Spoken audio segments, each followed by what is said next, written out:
Welcome to Biggest Geekus. We are your hosts. I am Joe. I'm Randy. All right. This is episode 86 of our show, and the date is Tuesday, May 3rd, 2022.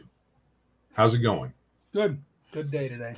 Yeah. Except I had to walk in the rain all day for my work. I had to be off all day. It was tough. Well, that's going to be me after Thursday. I know. My last day of work until the 23rd. Yeah, I start back on Monday, teaching all that good stuff. So groovy. But hey, we're back at it. We're at Biggest Geekus. Oh, yes, Indigo Dragon. We are about to let the hate flow. Let our hate flow through us. Join us if you want to live. Very cool. So you said no call-ins or nothing this week, huh? No call-ins, no emails, but we get people here in the live stream. So maybe we should just look at that as a replacement and maybe change the way we do this a little bit. Probably overall superior, but yeah, I like having the folks in the live stream. And when we get the rare email or the rare call in, we'll just add it in. Yeah, we got Indigo, Darth, Martinson, Shadow. Yeah, gang is starting to join up. Join the dark side. We have cookies. That's what I've heard. That's the rumor. Hello, Darth. See, I got up early this morning about 7:30, got to the gym, pumped some iron, feel pretty good. Lost 6 pounds last week.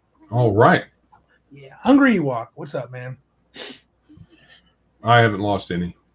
That's all right. You're in better shape than I am. I'm going to get there, though. I'm feeling good. I probably need to lose way more pounds than I like. Yeah. It's tough. 50, 60, 70. The older you get, the less exciting that proposition sounds. Oh, yeah. Yeah. So I've been reading Old School Essentials this week, too. Got to get ready for my VentureCon game. Now, is that old D&D or is that BX? It's pretty much BX rewritten in a very nice way. You could call it a clone. It's not really true. It's pretty much just BX. Yeah, it goes, 10th or 11th level, something like that? 14th level for some characters, but he's got the advanced fantasy tome to go up to whatever. It's his take on 1E D&D. It's kind of a 1E. It's what would happen if I don't know. That's what I've heard. I kickstarted it. I'm excited to play it. I'm actually leaning toward running it. And when I start running again, that's probably my game of choice to begin with. 1E. Sword is perfection. I brought you over to the 1E dark side. Well, more like BX. I don't know how long I'll like the multiple saving throws, as you'll find out tonight. I'm more of a fan of the 1 or 3 saving throws. Lean toward 1. Yeah. Well, we haven't got a whole lot of we haven't got any emails or call-ins. However, our numbers jumped up a little bit subscriber-wise. We went up to 173. We were 169 last week. Yeah, good deal. And the thank you for our subscribers. And you Twitter followers went up to 311. Wow, maybe I should tweet it up. Martin says good because I've never played. Yeah, he needs to play some old school. He needs it. He needs a taste of the truth. Yeah, I think it provides a decent playing the different versions does provide some perspective on the game as it was over the years. And Martin never played anything but before third. Yeah. D&D. So correct. Yeah, as far as D&D goes, but he will. He will be. So if there's anyone out there that is watching but lurking instead of joining in the chat, that are recent additions onto Twitter, welcome. Yeah. And thank you for joining. If not, well, thank you for the folks who are here. Yeah. So you gave our buddy Taylor over at Clerks Wear Ringmail a little nod, didn't you? Yeah, well, okay. So when you first had this outline ready, you didn't have anything much I did not. In our first segment, which is just little tidbits for folks.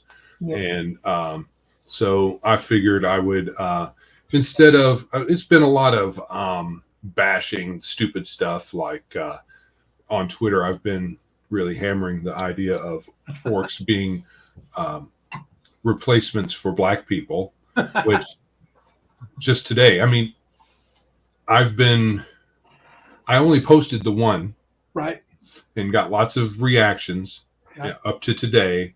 And someone on Twitter said, that's offensive. And I'm like, it's offensive. So what she's saying, or what the person is saying, I don't know if it's a her or him, who knows. It's not offensive to identify or to say orcs are black people. That's the non-offensive thing. But it's offensive to say, no, that's not true. It's offensive to say orcs are not representative of black people. It's stupid. It really is stupid. People are so dumb. What a pile! You just looking for trouble. You just trying. You're making up crap. Yeah, they're just making up stuff. They're repeating things that the critical race theory folks who've applied it to D&D for some reason. Yep. They're just repeating. A lot of people just like to repeat stuff. Yeah, they do. But that's just what's on Twitter. Right. And Twitter's not a real place anyway, so it's not that big of a deal. True. So, yes, Clerics Wear Ring Mail is a podcast, and they have a YouTube channel as well, or Taylor has a YouTube channel as well, and a blog. So, what I have here, let me share the screen.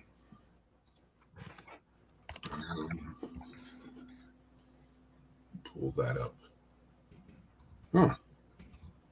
That's interesting. Cancel. Oh, it looks like I closed the window. Dig this. Inadvertently. While you're looking, Diploraptor says, welcome, Diploraptor. CRT doesn't connect with D&D. Yeah, it's got nothing to do with it. I agree. No. Yeah. All right. Okay. So share, and share alike. I'm going to show some of Taylor's website. And I have not really spent much time on his website. We've talked a lot. I listened to his podcast, but homie has got some serious adventures in there. I mean, those are pretty cool. That's the Sepulchre of the Grave Robber. It is. 3 PDFs. And so, yeah, Bruce in the house. Hey, Bruce. Yeah, so I looked at it, read through the encounters. It's light. Yep. So it would be easy to drop this into whatever you're already doing. Yep. And just flavor it according to what you're already doing, especially if you're doing something D&D like, fantasy like. Any of that would work. But it's a neat little map. It's probably good for an evening of play, especially if you're throwing in interactions with the players, and they're probably not going to start at the doorstep of this sepulcher. So however you decide to get them there, they'll get there and do their thing and then bug out at some point. But I think that it would be a nice short evening's play. Dude, for the price, it's free. He's got several in there. I think he was doing either one a month or one a week at one time long ago. And Taylor's way into the old school stuff. He's kind of BX/Chainmail guy. And yes. He loves the old stuff. And Taylor is a great listen. He's a very reasonable dude. We had him back when we were just podcasting. I would like to have him back on the YouTube show if we could ever get him on here. Yes. That'd be cool. That'd be good. Lots of little kidlings at home, so he's wrangling them quite frequently. Yeah, good website, a lot of free stuff. I downloaded two or three of them, and I'm going to look more when I get a chance. So yeah, I like the little map. Let me zoom. I like his blue-white maps that hails. Yeah, that's reminiscent of old school. Murtaugh is in the house. Hopefully the folks there can see that a little better. Let me zoom in a little more. And I think he makes it light and fluffier, and not nearly as much. Fluffy is the right word. It's Fluffy. lighter, so he can get it done at a reasonable pace and just give you ideas. You can make it your own. So, Yeah, he has a key here. I think he does a good job of presenting something here that's very usable. Mm-hmm. And you can download it as a PDF, so it's pretty sweet. Yeah. And then you can print it out. Good stuff. Good job, Taylor. Welcome, Murtaugh. Got a guy, Roger Murtaugh. Even though he's getting too old for this stuff, he's still here. Yeah. It looks like we have some new folks here. I don't know if they've lurked or if they're newbies from Twitter, but either way, welcome. Diploraptor says, I've seen people talk about orcs as being attached to colonial subscription. Yeah, dude, they make up a whole lot of poop. So I hear that stuff, and all I do is like, get out of here.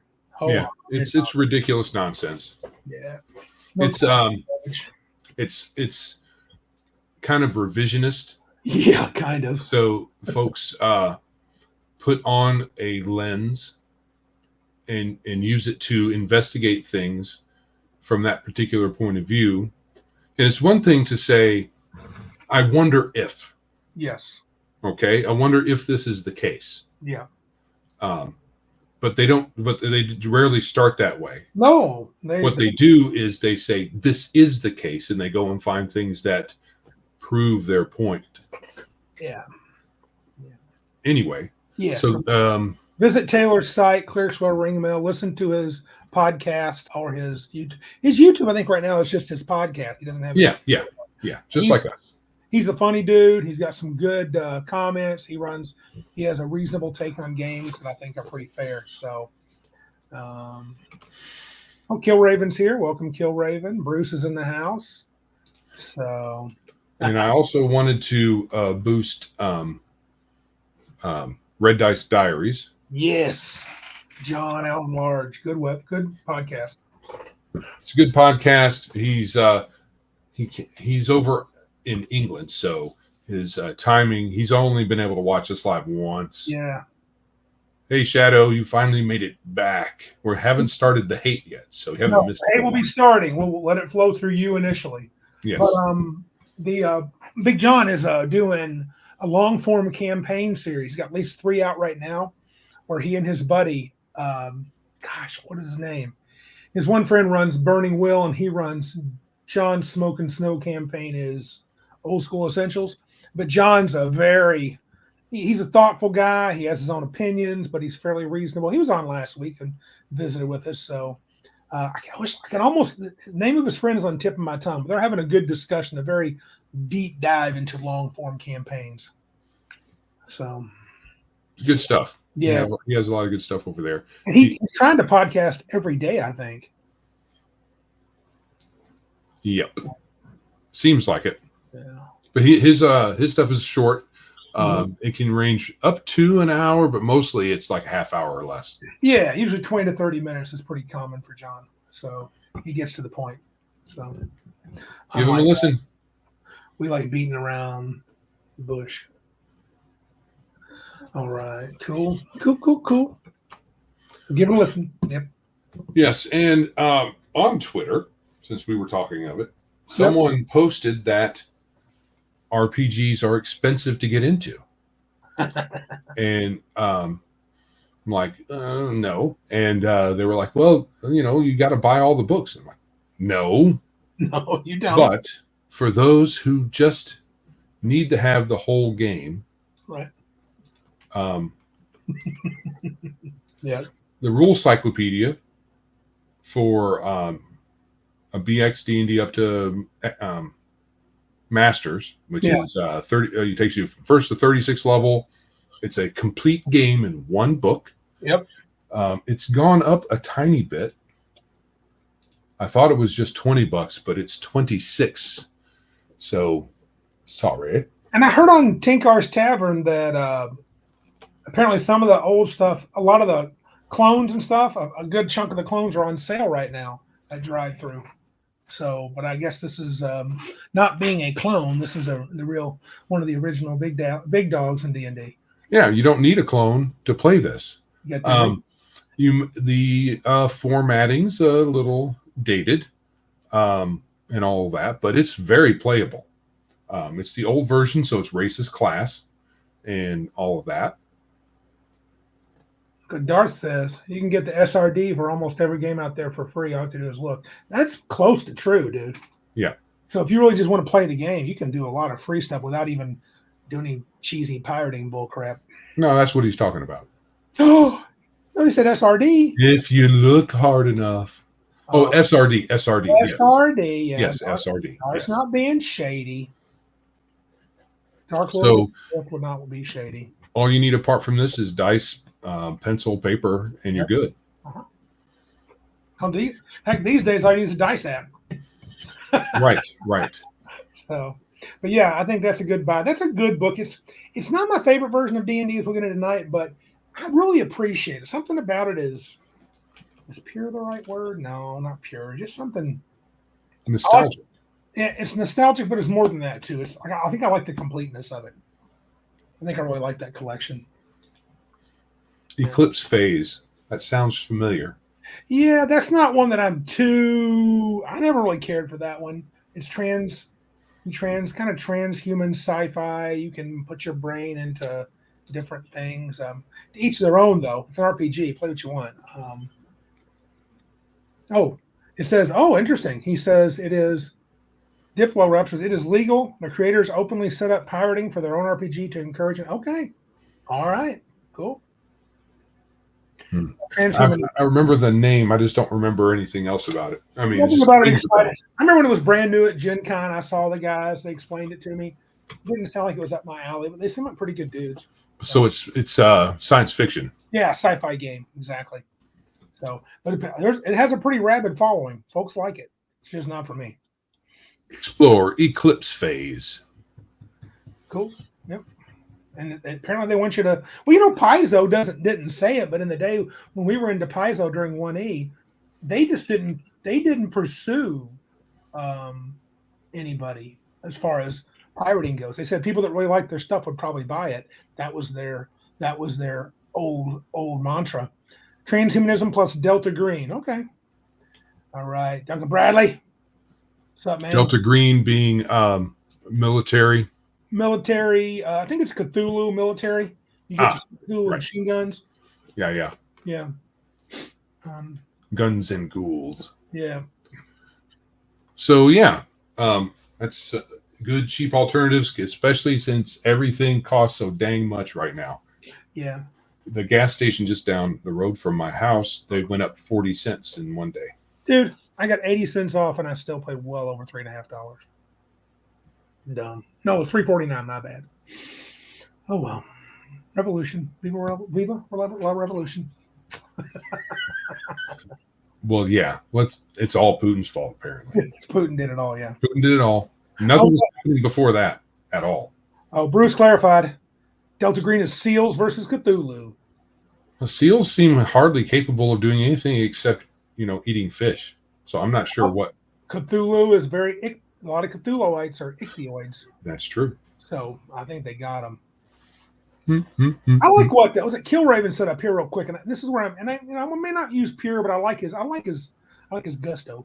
Rule Encyclopedia feels the most like pure D&D. I still prefer AD&D 2E just because that's what I started with.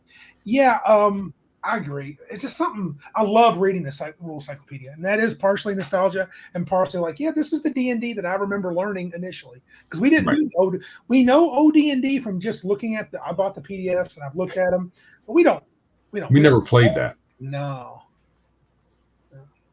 Diesel. $5.29 a gallon for diesel. That sucks. That's highway robbery. Well, I got a new car for me, and it's a flex fuel. What does that mean? That means you can use, there's E85, and it's ethanol based, and it's a little cheaper. Shadow is in California. He's paying $8 a gallon. Damn. That's almost enough to move all by itself. You know what though? They have a lot of trees in California. Yes. And there is a way to rig your car up to run on wood burning. Really? So you burn the wood, Yeah. and through a series of pipes, it distills down a liquid fuel. Then that goes into your car. Although you'd have to pull that around along with your car, it's wood gas is what it's called. Oh, well, from what I gather, Shadow likes to bicycle, so he's like, screw vehicles. Yeah, you can do that too. Dude, tell you, I'm getting back into my biking. This weather gets warmed up by the end of July up here in Michigan. Yeah, we pulled our bikes out of the garage. We haven't ridden them in a long time, so we have to get them cleaned up and I took adjusted. a very short, about a 5 or 6 mile ride. The warm days a couple weeks ago, but I'm waiting for a consistent 60s, and I'm going to be getting out there and building up to the 30 and 40 miles an hour again. 40 miles, 30 miles probably. 40 gets painful. So. Bruce, are you for real? That's California level nonsense. I mean, San Antonio belled on the radio that all electric car owners are going to have a new tax just for them because they aren't helping with the gas tax. I mean, that's real commie crap right there. Yeah. What if you don't drive at all? Are they just going to tax you because? Yeah. You're not driving, so we're going to tax you extra. When you start having a walking tax and a bicycling tax. Yeah. Yeah. Shadow's growing his own fruit. Smart man. Yep. Oh. Your best way to stick it to the man is to grow your own food. Yep. It's the most peaceful way. Yeah. All right. So one last thing, since we've started off with such a sunny bunch of stories here, bunch of items, we are now going to go to something very happy, something else very happy. Yes, it's so wonderful and inclusive that I can't stand it. There's going to be a new RPG out. Yeah. Marvel role-playing game, as if they needed a new one. It's already out in preview form. You got I was looking for the link here in this article, but I didn't see it there. Yeah, check out your favorite Total Party Skills. He did a pretty detailed several reviews on it. Good and bad. Yeah. So Marvel's got an RPG. That's fine. They want to have an RPG. That's, on them. Mm-hmm. Let's see. According to this article, because this is it's a great time to be in. I'm going to go just to the end because that really pretty much sums it up. Apparently there are disabilities in the game that you can select. Being blind, being deaf. Mm-hmm. By adding disabilities to a game like this, the Marvel Universe a tabletop role-playing game not only grants players a new and fresh way to play their characters, as if they haven't been able to do that already. No. But also gives players with disabilities a much-needed signal that they are welcome at the table. Because we don't let anybody at the table that is blind or deaf or uses a wheelchair or anything like that. No, we do not have a blind man and haven't had a blind man for the last 6-7 years at CavinCon. That's right. Yeah. While games like D&D have been slowly improving their approaches to representation. Oh, yes. With fans often doing the heavy lifting. Oh. No, they're not, because they're disabled. How can they do heavy lifting? The Marvel RPG is saying from the very start that the TTRPG space is for everyone, and anyone can be a hero. Bruce is reading my mind because Daredevil is a brand new thing here to make you feel good in the safe space.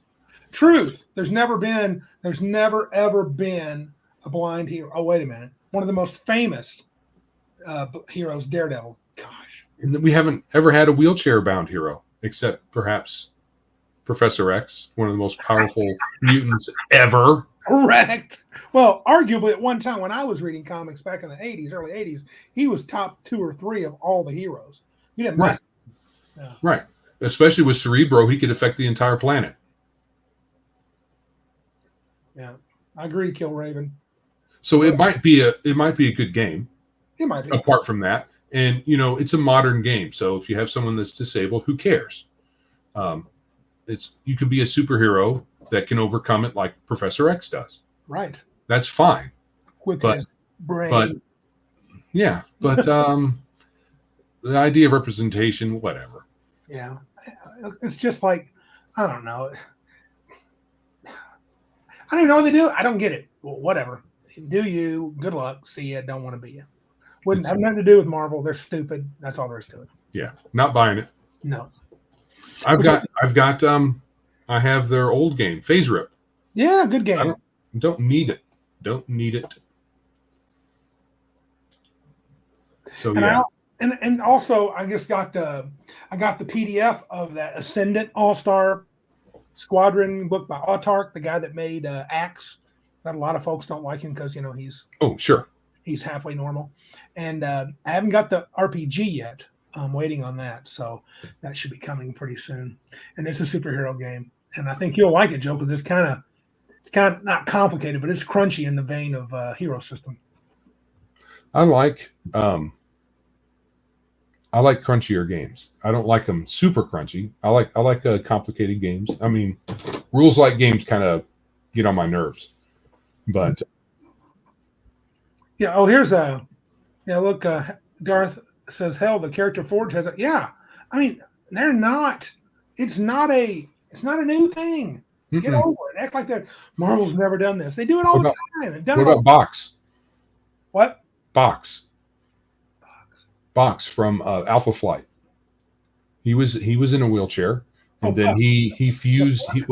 His name was Box. Oh, I don't remember. His hero name was Box, and what he did was he fused with a essentially robot, and a mech. He was a mech, and in that same team you had Puck, who had dwarfism, but he could jump all over the place. He jumped 30 feet in the air. Very acrobatic. Now, Indigo knows about this system, and I've heard this too from Total Party Skills. The game system in Marvel Universe is pretty traditional. Combat all but requires miniatures, and I mean that's fine, but they're just look at us, signal.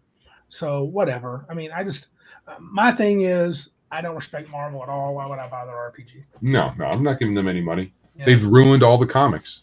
Yep. And they're ruining Doctor Strange movie. Oh yeah, sure. It's going to be junk. And if it's not, I just don't care anymore.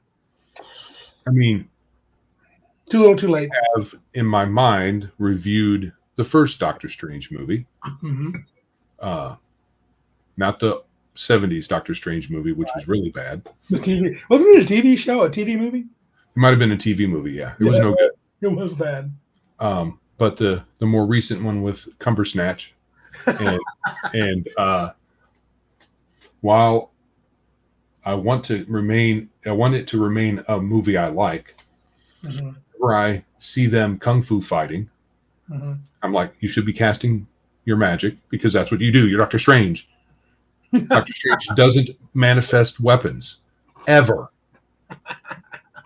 It's stupid. Here's the thing, Joe. I think it's just lazy or easier for them to do that. Diploraptor's asking what's wrong with it. I like Doctor Strange, the first movie, and I've seen a preview for Doctor Strange 2, and honestly, it looks kind of good. I don't trust them. The Batman looked kind of good, and I gave my opinion of that last week. So, and it was kind of good, but I'm done. I'm not giving them benefit of the doubt anymore. Well, the older Doctor Strange movie, the more recent, the one coming up is supposed to barely be about Doctor Strange. It's supposed to be pretty much about Wanda. So, yay. If that doesn't end up being true, maybe. But the other Doctor Strange movie, well, the ancient one was an Asian dude that lived in Tibet, and because of China, most likely, and maybe something to do with representation, they had to make that a woman who was British, and then invent some reason why she was so old, and then tie her to Dormammu, which the ancient one wouldn't do, and yeah. Bruce says, "I hope the new Godfather movie," which I think the movie's about the making of the Godfather, right? It's not. Yes. Yeah, and exciting trans and Latinx people. Otherwise, it will just be boring as hell. Yeah, Bruce. I hope they won't try to mess with that perfection. I went to watch that recently. I hadn't seen it in forever. That is actually quite an excellent movie. Still holds up. Oh, the 70s film was more awesome than the Roger Corman Fantastic Four. Low bar. Yeah. I agree with you. I agree with Raptor here. I'm a big Vision fan. I was till they just pooped all over him in the Wanda special on Disney. Stupidity. Yeah, Marvel is not making things for the demographic I exist in. They're not. I would say they're not making things for for comic fans. Not really. They're for the comic fans that aren't geeky about it, right? Yeah. They might pick up a comic and look at it and say, "Oh, that's cool," but they probably won't subscribe. And they like superhero movies because they have explosions and lots of action and stuff like that, and some of them are good. Mm-hmm. They went the Iron Man. They took the Iron Man blueprint and applied it to just about every one of their movies. Yeah, which for Iron Man it was perfection. Yeah, it was a great movie. Yeah, so they just all became, and they applied it to Thor, which was dumb. But I mean, I'll be fair. I liked a lot of those first 23, the whole Endgame series. I like several of them. I like the majority of them, but it has run its course, and they've got nothing else. And all they're doing is representation, token, and yeah. So right. So any more derision we want to heap onto Marvel? Oh, they don't. Ready to move on? Give them too much time. We've primed our hate mode, I think. Hate mode has started. Get ready, Shadow. We're primed. All right. Main topic is fair criticisms that we want to lodge about the Dungeons and Dragons game. Yes. And I know that I said hate. But as I was explaining to Randy a couple of different times, if I put critical or criticism as a title, we're now competing with Critical Role's videos. Oh, let's go do that. And videos about Critical Role. This doesn't have anything to do with that, so I figured I'd go with a different word. And critical, hate, that's the same thing in these days, right? Yeah, and it's and I think I was initially, when I was bouncing this idea off Joe, he was like, I said, can we really be objective? And he's like, no. Oh, Joe, you were supposed to stay in touch with your inner team. He will. Don't worry. He's about to get in touch with him. Who directed me to do that? I don't remember. Keep the hate. The dog ate my homework.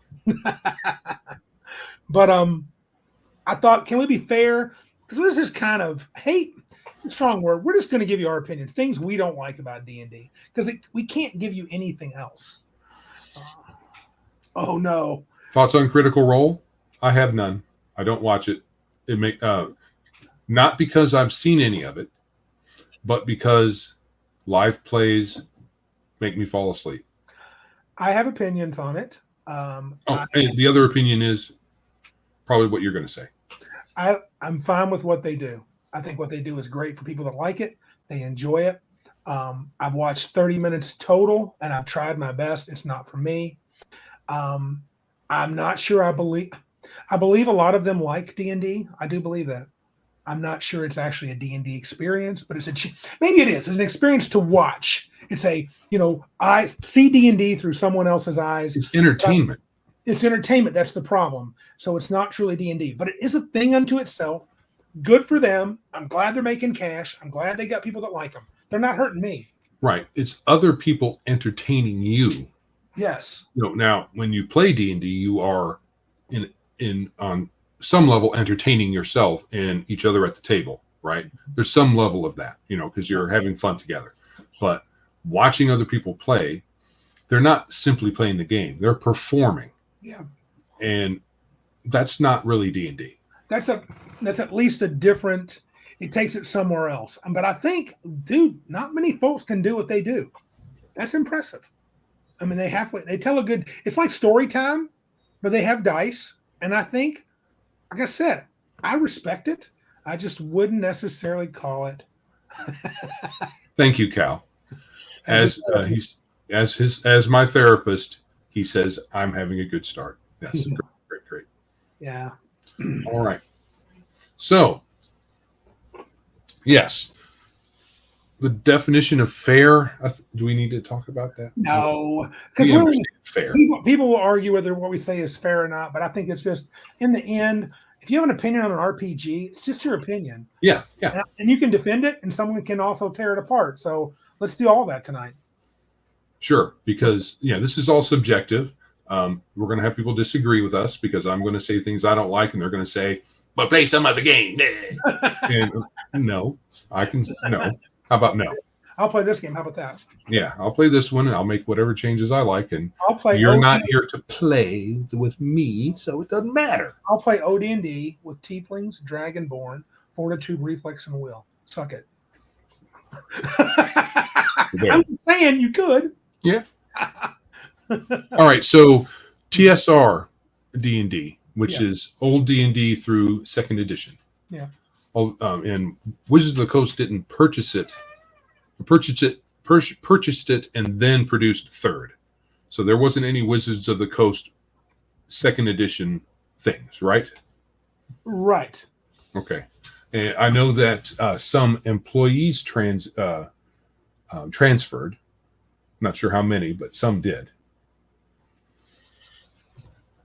My house is haunted. No, I have a doggie that came and opened my door. I can't close it all the way because of the cable that comes in. So, well, let's start because I broke up the content, Joe, to like original D&D followed by notes on BECMI and Rule Cyclopedia because they're pretty closely.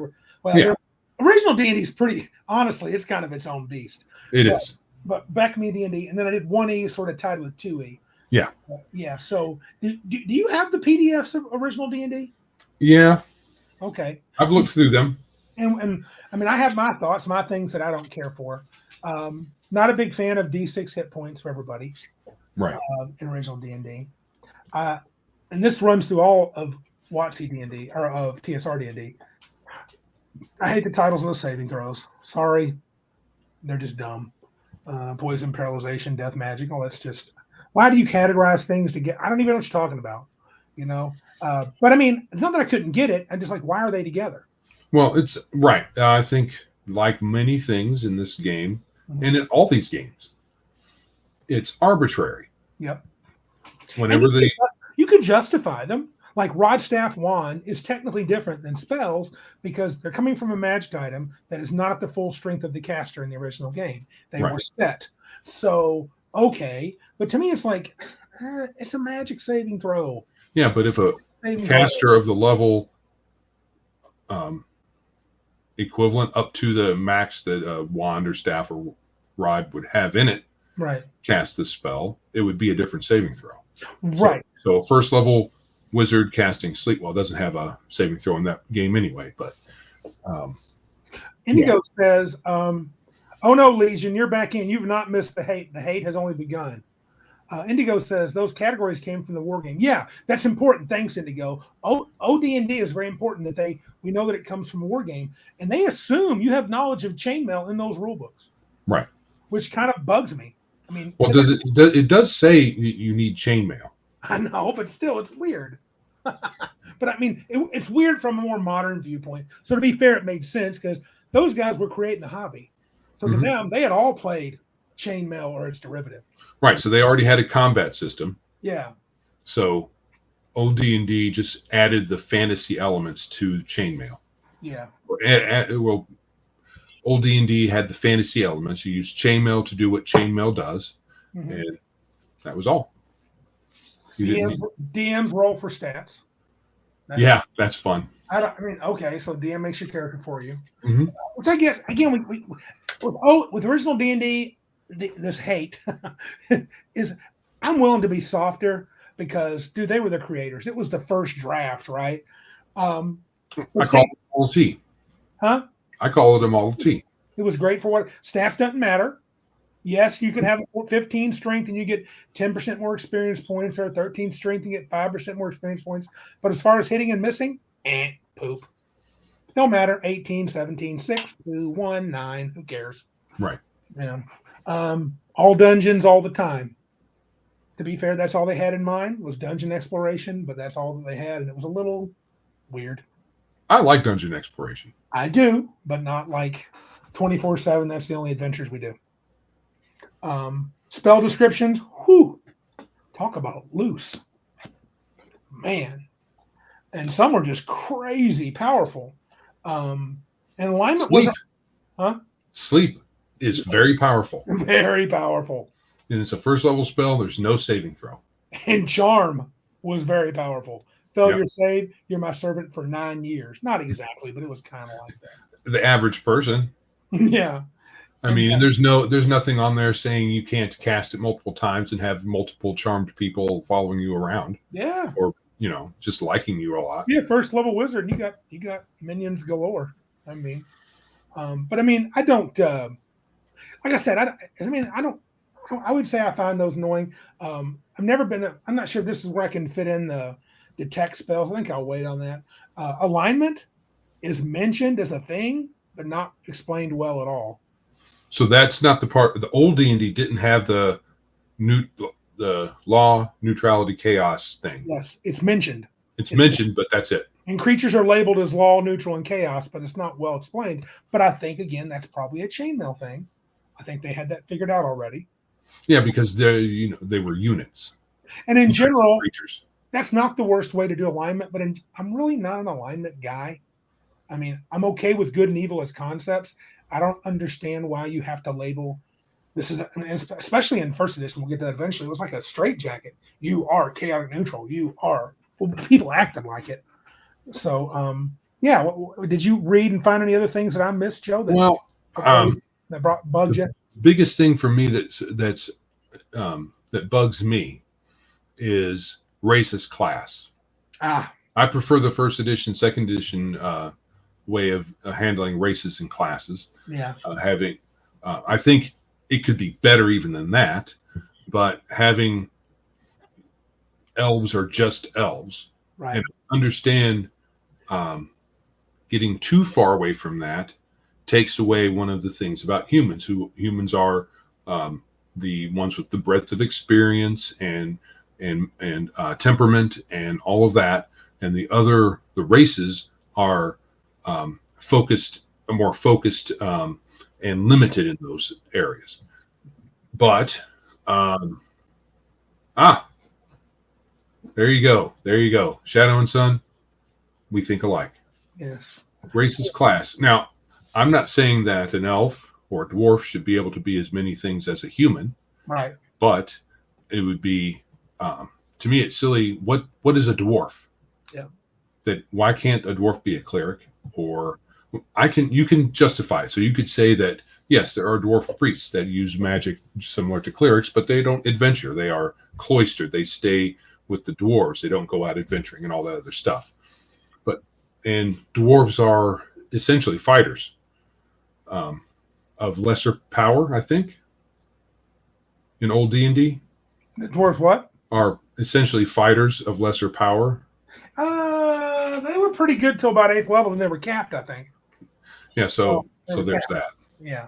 So according to many, so a lot of these things are because of Gary and Gary Gygax and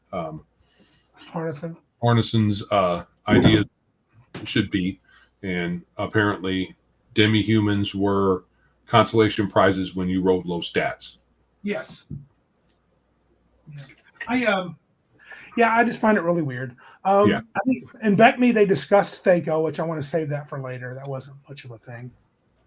So it'd be cool if you had classes specific to those races, that you could, as a player of a dwarf, didn't have to worry about level limits, or do it a la first or second edition, whichever scale you like. You use that instead, and then you can be a cleric but low level or no level, as in first edition, and all of that.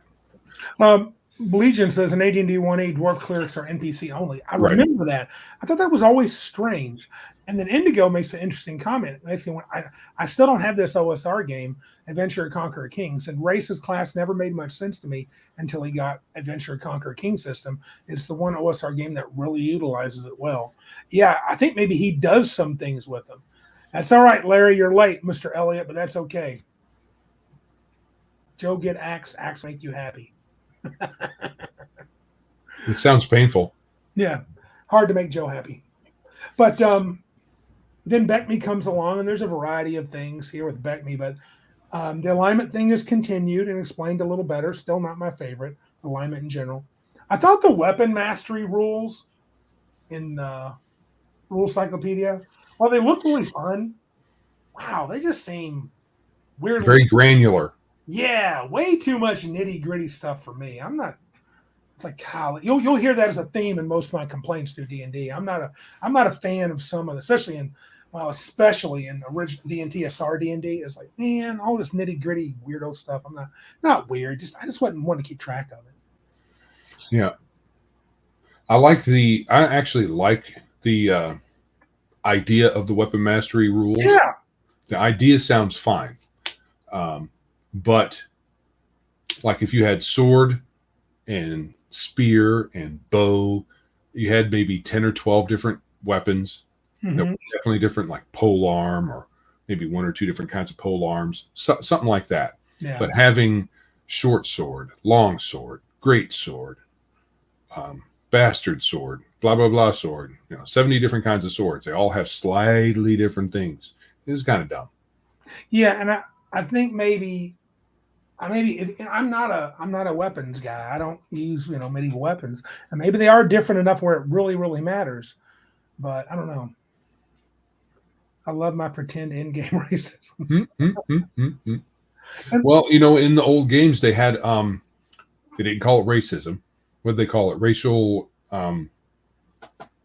Well, they had a table with the various races on one side and then across the top, and who hated each other, who liked each other. So there's a title for that. I can't remember now, but it wasn't racism. I don't think they used that word. It was called probably how creatures probably would be table. Yeah, I mean that's the truth of it. It wouldn't be all happy-go-lucky. All dwarfs love elves, love halflings, love. No, they had a very. I think the only one that liked just about every race fine was humans. Yep. Except maybe half orcs. Right. I mean, humans didn't really like half orcs all that much, but humans liked everybody okay, and maybe halflings. Oh, Diploraptor! I forgot this. Says, don't forget the Old Castle Greyhawk module. Are you talking about the purple one that had all the stupid encounters down in the dungeon for how racist NPCs were to the various demi-human races? Racial reaction table. That sounds yeah. Good catch, Darth. But yeah, that was not. So but weapon mastery. Love the idea. Implementation, not my favorite. Right. 36 levels, dude. What is it with that? I love it. No, I'm fine with the highness of it, but the number. How come not 38.6? How come not 41? I mean, dude, just do 20, 30, 40, or nothing. Why do you have to do 36? That's just weirdo stuff. Arbitrary crap. So it's a concept that I really think is true, that I've said a couple of times on here and to you. Innovation instead of intentional design. So they're just saying, this sounds good. And because there wasn't, how many people really made it to 36 level, honestly? Yeah. So they just had a lot of levels. So yeah, we'll go up to here. Dude, I heard Gygax say I read, and I'm looking, I'm trying to get that. There's also a wish was only usable by a wizard with 18 or 19 intelligence and 36 level. So I don't know if they just set it to maximum because that's the number they came up with. Which that's okay because Wish has got some other problems. I find it funny that Gygax himself made comments like, "This is funny." This was back in the late '80s. Last time he was commenting, what's Legion saying? It's hatred. Yes. Hatred for the imaginary peoples. Right. Good. Human supremacy. Demi-humans should be buried back into myth and legend. Yes. Well, and we have at least one game that is entirely humans, and that is what's the Hyperborea? Yeah, at least that's one. all human. Yep. I think there's an optional rule in there about others, but it's pretty much just human. But you're on your common 36th level. Gygax said in the late 80s that no one should have a 20th level character. Right. You could not have played enough. No one. Not legitimately, though. That's funny how you would say legitimately. And I'm like, really? Do you think Gygax played more than anyone? I don't think so. We played a lot. I think there were 14-year-olds that played many hours that as an adult, even running a game company, he didn't have time to play. So okay, so you could string some of those tournament modules together, the 1E modules. Now, old D&D, I don't know. At that point, I don't know how many modules they had out for that. But first edition had a bunch of tournament modules. Mm-hmm. You got all kinds of money in that thing. Yes, you did. If you stuck to the gold as XP rule, all right. I mean, as long as you weren't too strict. I don't know all the rules about training and whatnot that first edition had. Yeah. But there's no way that's I mean, old D&D, okay, maybe not. But in second edition, you got truckloads of treasure. And apart from modules, they weren't that hard. The most famous modules, Hamlet, Devil of Elemental Evil, against the Giants, Drow, Slave Lords. You got truckloads of money, which was 1 experience point per gold. Lost Caverns. That was probably the treasure haul for magic items. It was insane. Yeah. Great. And turning undead. I mean, I'm just going to probably complain about this all night. We've talked about it. I hate the tables. They're way too easy, and that's all there is to it.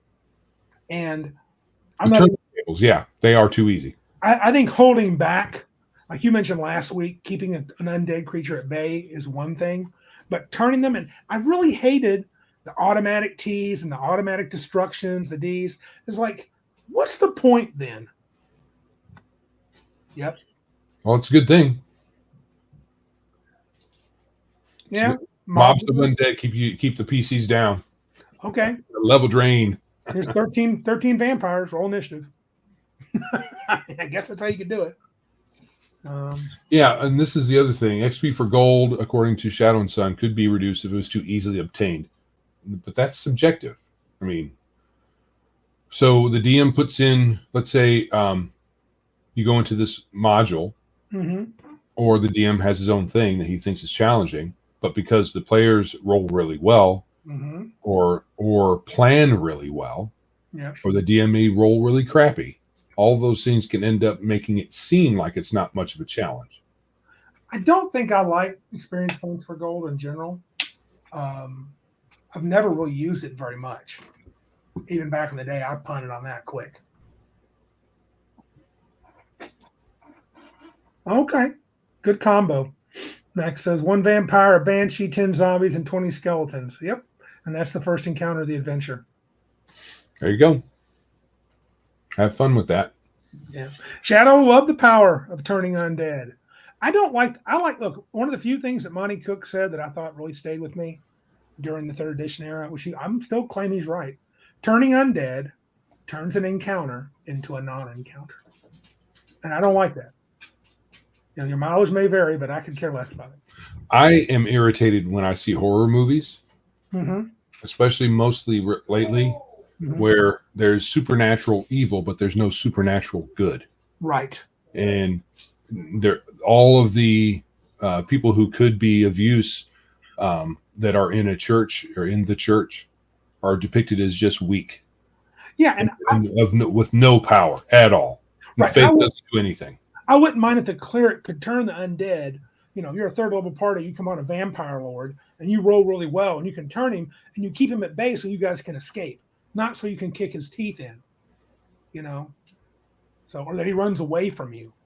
I don't know about run. I mean, it could happen if the levels were if the clerics were much, I mean, you know, if you're a 30th level cleric, yeah, you literally are a channel for the power of your deity. That's different. But I mean, it comes in too early. I mean, we've talked about it. I'm going to look at the 2nd edition. Diploraptor says EXP for gold does not work. Well, I think you would get a lot of debate out of that. I don't know for sure. Yeah, work I is know this. It's a pretty big debate amongst the old school folks whether or not EXP for gold is good or not. There's a lot of proponents of it. Yeah. Yeah, I just didn't. I'm not going to table up. We talked about it, beat that to death, but I think turning undead is challenging. I think that they turn some of those undead way too early and way too easily. And the numbers get really easy, really fast. It's one thing. Okay, so I guess if you're playing in a campaign, the typical campaign where 6th, 7th, 8th level is pretty much where most campaigns peter out. So perhaps that's one reason why they kept those tables in that with that in mind, because by the time you get to like 9th level cleric, I'm pretty sure most of that stuff you just turn to dust anyway. Yeah, it was I'm trying to find it here. I'm doing a PDF, so let me see here. Turning undead. Let's see. Sorry, guys. I know this is riveting. Go ahead, Joe. Is there anything else from BECMI that you didn't like, Joe? I think the big thing with BECMI was the racist class, and we talked about the weapon table being a little too granular.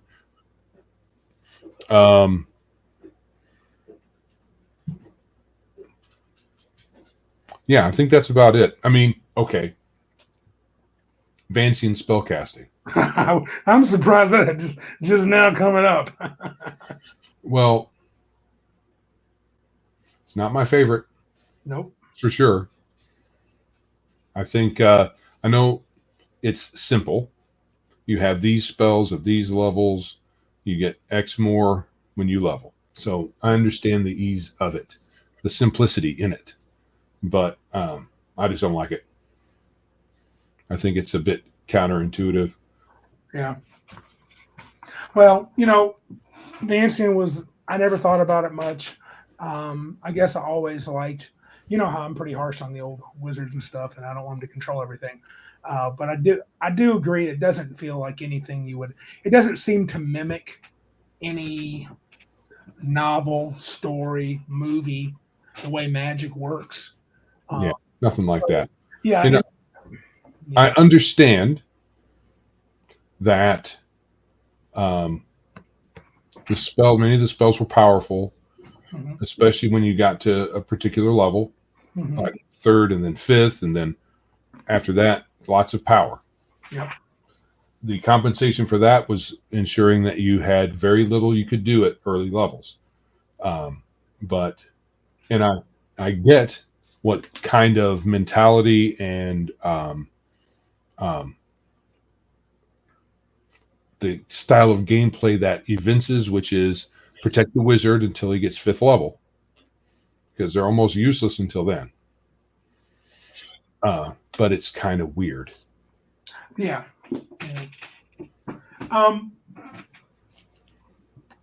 What about THACO going to 1E? THACO's. Yes. So the problem with yes, so Legion of Myth says, I like Vancian magic, but I do wish there was a way to replace spells, even with some risk, like, ready for it, Earth Dawn, Drake. You could replace spells at a bit of a risk in Earth Dawn. So, yeah, I'm all for that. We toyed some with the idea of, there was a rule in Dragon Magazine where you could cast spells out of your spell book once you were done. But it could potentially destroy your spell book. Remember that, Joe, back in the day? Right. I think wizards need to have something more than just, slotted spells. If you're so the slotted spells that are somewhat powerful, I guess they are reliable. Right. So if you take out the reliability, I think you can change things around without upping the power too much, and then kind of screwing around with the game. In my mind, the best system, and I'm saying this because I've seen one that's the best. I would like to see a spell check system not unlike DCC, where you make a roll to cast a spell. And it's fairly easy, but you can make it more difficult by trying to do cooler crap. And pretty open-ended. And once you have a massive fail, that's when you might be done for the day, or maybe that's when you need downtime to recharge your magic. You've messed with the veil too much and it slapped you in the face. Mm-hmm. But I do understand the premise of it, and it was control magic. I mean, Gygax was not a fan of magic, and it's an early magic system. Yeah. So, as much as I want to poke at it, it is early. So early in the development of RPGs. There's only so much hate I can have for it. Yeah, and this is another one. THACO. Look, it was technically, I think, second edition they started using. Yeah. It was in the first edition book. Yeah, tables in first edition. Yeah, Diplo Raptor says THACO's is the dumb AC system. I don't think it's dumb as in stupid. I think it's simply counterintuitive. And mathematically speaking, it is harder. Not that it's hard, but addition is provably easier than subtraction. I think I've said this before, because it has more properties that are nice, that are convenient for remembering how to do it. Right. Whereas subtraction doesn't. But having said that, I just don't get the lower armor class crap. Not now. Why would you ever want to use -10, -11, -12? It's one of those things that has a nostalgic feel to it. Like, this is D&D when you see a -9 armor class, right? Mm-hmm. What's Max say? I know second grade math is right, dude. I'm not saying about difficult. I'm saying it is inarguable. Subtraction does not have any of the ring theory properties. Well, not ring theory, but the properties that make it nice. It doesn't. But I mean, I'm not saying it's hard. I get it, but it's not intuitive. Why would you have a lower number and that's better? It doesn't. Right. That's nonsense. Okay. But, there's a couple of ways you can look at it, right? Oh, sure. Here we go. Targets, right? Mm-hmm. You get bigger numbers for hitting smaller concentric rings. Mm-hmm. So I think from that point of view, you can look at it as being similar to that. Yeah. But the other thing that THACO does, and these tables and low armor class, but I think it's still only retrospectively. Mm-hmm. It controlled the numbers. The numbers didn't get inflated that you needed to roll to hit. Well, they got easier. Huh? More magical goodies you got. I mean, you get to a point with THACO in the charts, -10's nothing. And that happens pretty early, not at the double digits. It was like that? Dude, time your 9th level, okay, look, let me see. You got to add, I guess it all depends. If you don't give any magic items, that's a different story. But if characters are running around with 18 percentile strength that stack on with their magic items, that stack on with weapon specialization, that stack on with everything else, I mean, it got out of control. Yeah, the specialization, because that came in Unearthed Arcana, right? Specialization rules. Right, maybe. Right. And I agree with you, Max. In a modern sense, I agree. Ascending AC is better. But anyone who acts like AD&D is no, it's not bad because of that. I'm just saying, when I look at it, I don't care for it. Even back then, when I was young, I understood it, but I thought this was kind of unnecessary. So what we also need to say is we don't think D&D is bad. No, we love it. There's just these are annoyances and things that if I was hanging out with them back in the day, I would say don't do that. But well, maybe. We'd probably be so geeked about the game, I wouldn't even know how to think. At our age, it'd be hard to think. And you're right. This is true. Max is also right here. Randy's right. This is one of the weaknesses of descending AC. Ascending AC is essentially unlimiting. Yeah, you can now be careful, because now you're going to start praising 5e if you're not careful, because you'll have to mathematically. So you put bounds on the targets.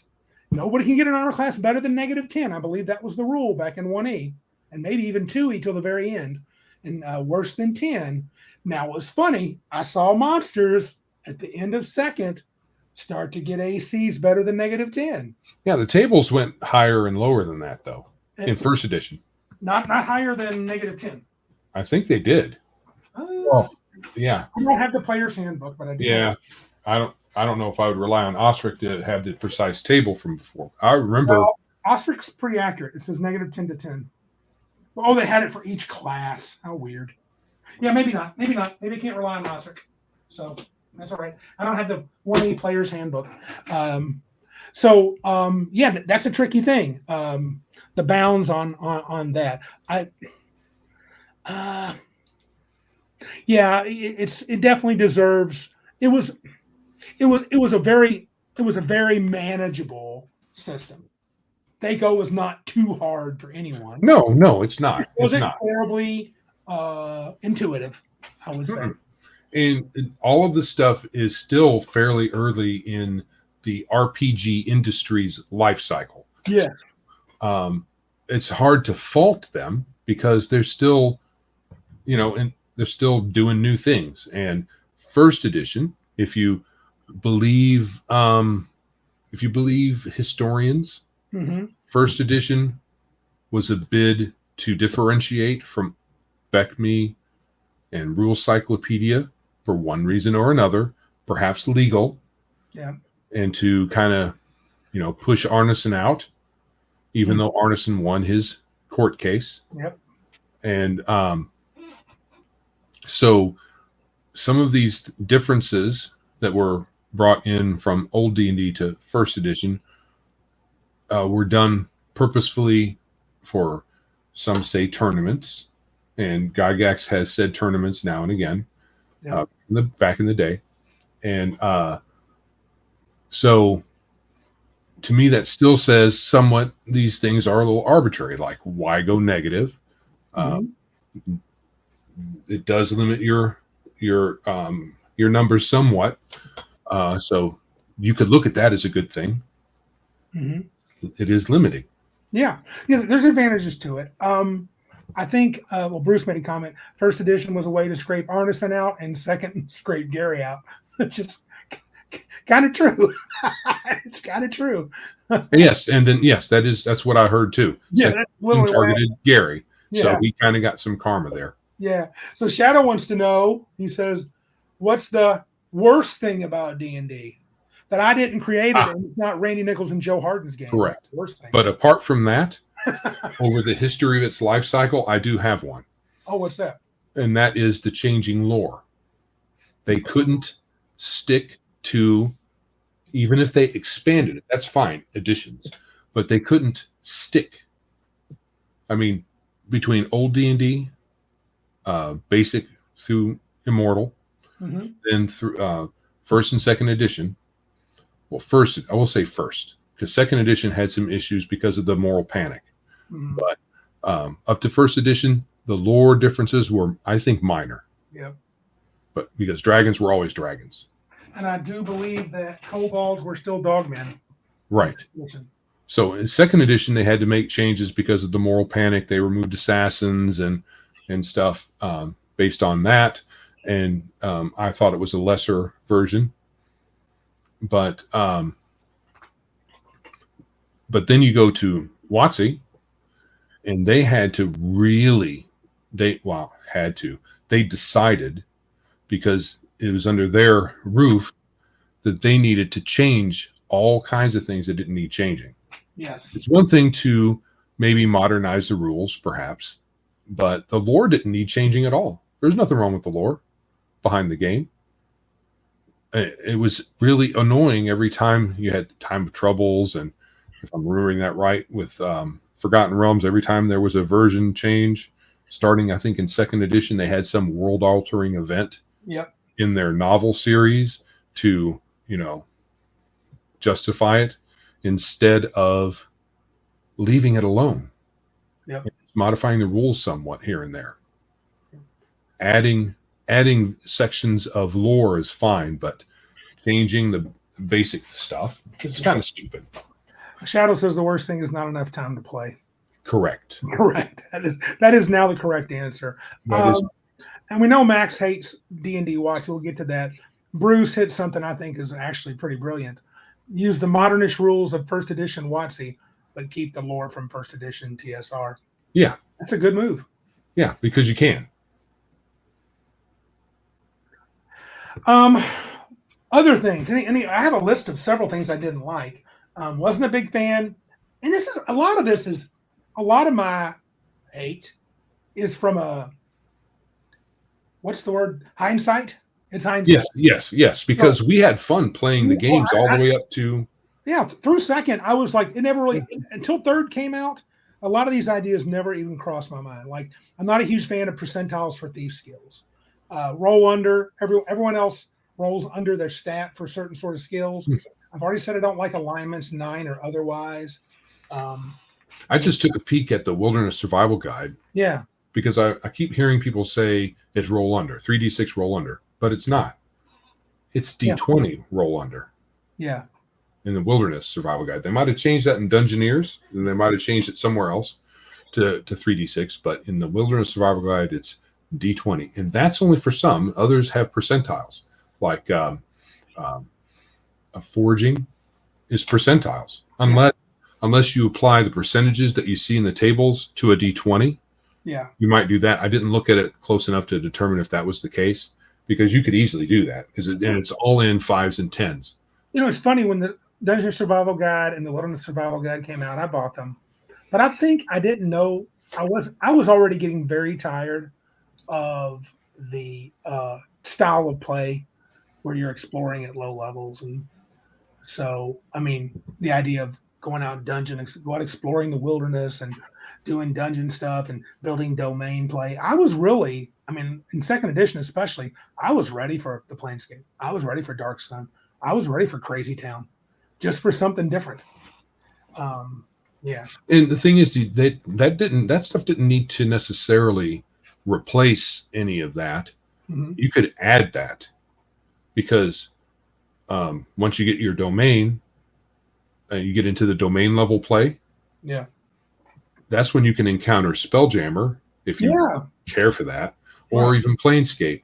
Oh, you guys find this weird door in your castle that you just found, or you built a castle and there's a cave system and there's a weird portal there, and that takes you to Sigil. No one should ever want to go there, because Sigil is a hive of scum and villainy, worse than even the one in Star Wars. Because you can't really trust people, even the good guys. Nah, because they're working with the bad guys. Well, it's not just that. They have motivations. They have motivations based on philosophies, and sometimes not all of them, and many of them don't care whether people get killed or not. Be honest with you, I keep running my mouth about Planescape as how great it is, kind of to get under Max's skin. But the truth is, I've been a little swayed by you and Max. The more I think about Planescape, there's parts of it I just don't care for. You take out Sigil, the rest of it's fine. Some folks may not like how detailed that the various box sets made the different planes, and they would like less detail, because some people are like that. But the Blood War could make some people irritated, because maybe they think that's weird too. But if you take Sigil out of the picture, and you just have ways to get, there's plenty of ways you can already get to the various planes. You've got plane shift, you've got Yggdrasil, and its various permutations, right? Mm-hmm. And there's all kinds of ways to get to the various planes that require you to be somewhat higher level to use. Or your DM might want to kill you. So he throws a cubic gate your way, and you say, this dude, oh, you're all dead now, essentially. But I don't know if I agree with Bruce here. I don't think Sigil was boring. Better Nexus style cities. I will challenge you to name one, because I disagree. I don't agree with Joe totally here too. I think Sigil is perfect, but I do think it's not a great place to run campaigns. The players can't trust people, and it's all political. Right. There are Sigil will fit with certain play styles. Yeah. Especially play styles in which you have inter-party conflict, or perhaps you're running a group of people who are less than pure. Well, if your party's a bunch of bank robbers. Oh, dig this. No. Or that'd be a way to bring a group together. Hey guys, we can only trust each other here. We're Right. not joining factions. We are going to be very careful what missions we do for anybody, and we're not going to become beholden to any one faction. We're going to be careful. We're still going to, or we're going to use it as a base because we can be safe. The Lady of Pain makes it a safe place in many ways. If you stay in certain districts, you're pretty safe. You're not going to run into a Baylor who's going to rip your face off. Oh, but we may use it as a way to go. We might have to kick you out for this comment. He might be right, but it's horrible. I would rather go to Sigil. That's what I'm saying. Personally. He's right. He's probably right, though. Yeah. He's probably right. Yeah. So, I'm okay with having some political elements, especially when you get mid to high level. You need that to throw in there into the mix of your play styles, because you can't be high level running around throwing your magic all over the place all the time. You're going to run out of stuff to do. You're going to destroy your planet. It's going to, melt into goo. But so you have to have some political machinations and things to do. And Sigil's okay with that, but I always feel dirty. It does. Bruce retorted, the way Ptolus was written, it was written as a Nexus plane. I will take your word for that, but I'll also counter that I do not think Ptolus had nearly the cool flavor as Sigil. I mean, whether you liked it or not, there's a lot of cool, crazy stuff going on in Sigil. And a lot of interesting characters. Ptolus, maybe. I mean, it did have the chaos attacks, but Ptolus, wasn't that just Monty? Was it a Nexus plane? I think that's a pretty good retort, but I won't concede it's better. It might be like in the deep recesses of Ptolus that they had that. I don't know. Crazy stuff going on there. I think Bruce might be onto something. It's been so long since I've looked at it. Now, I think if you, because I always thought the Lady of Pain and some of the other faction shenanigans were a little stupid. So you could probably take Ptolus, keep it a nexus that has a lot of politics going on because of various factions there. Mm-hmm. But I think you just need it for me to have fun there as a player who plays good characters almost all the time. Mm-hmm. You need to have people you could trust. Yep. Or not, and then you say, we're going to go there for 5 minutes and then we're leaving. Right. It's a way to get somewhere. Diploraptor Lady of Pain is a good narrative device to explain why city is neutral. But its own. It does. You don't need it. And you don't need them. Killraven mentioned Union. I was waiting for Union. Yes, it was in the epic level book, but you have to admit it was kind of weak sauce. And I thought they were going to use Sigil. Bigger numbers. It was just really. I mean, I thought the City of Union was weak. I don't remember much about Union. And look, it can be whatever. Everybody has their own favorites, but I still like Sigil the best as a city between the planes. I would not take it away from Planescape. I would, however, encourage my players to understand. I would play it more. In the past, I played it more like, these are all options, and I tried to pray they're being true to themselves. They're not actually trying to hurt you. But Joe was always like, they're screwing us, and they are. So in the end, you probably should just, like I said, the group should be cohesive and say, we're about us. Sigil's too dangerous for us to get off in these politics. So we got missions to complete. This is maybe you keep your head down. Maybe you find, the Styx oarsman in, and you just say, hey, we're going to have our own little room here. We're not making deals with anybody else. We got things we got to do in the planes. We're high level characters. We can handle any bull crap they want to throw our way. They're not going to mess with us, and we'll just do what we got to do and get out. Right. Yeah. Now, this thing that Bruce brings up, Oathbound Forge, I remember Oathbound 7, if he's talking about, I think that might be the same, and Forge might be a different part of that campaign. I'm looking on my shelf. I've got an Oathbound book somewhere. Yeah, it was really wonky. Had some OP races. You really didn't want to be just a plain old human. It's one thing to be an elf and a human. Yeah, okay, right, same thing. Oathbound Forge, Oathbound 7, same thing. Yeah. Okay, so I'm not sure. So is Okay. Oathbound written by Rich Baker? I think so. Yeah, I have read some of it. I read a novel. No, I can't agree. I can explain the premise. Yes. In Oathbound, you have in its history, you have a god, and the god went a little nuts, and if I remember correctly, and these 7 angels bound it in a prison, and over the centuries, maybe millennia of keeping it there, they have grown weary of their job. So what they do is they bring people from other places, and the forge is how it's kind of the adventuring area, kind of a place for them to bring these potential folks in to make them into their replacements so that they can leave. Okay. I believe that's the essence of it. There's probably some dynamic I'm missing. Is this it? Look what I'm sharing. Yeah. Yeah. So I've got that book. It's okay. I would say it's okay. That seemed even darker than Planescape to me. It is. Yeah. Well, I don't know about darker necessarily. It's a little on the gonzo side. Oh. I mean, it may be just differently gonzo and differently dark.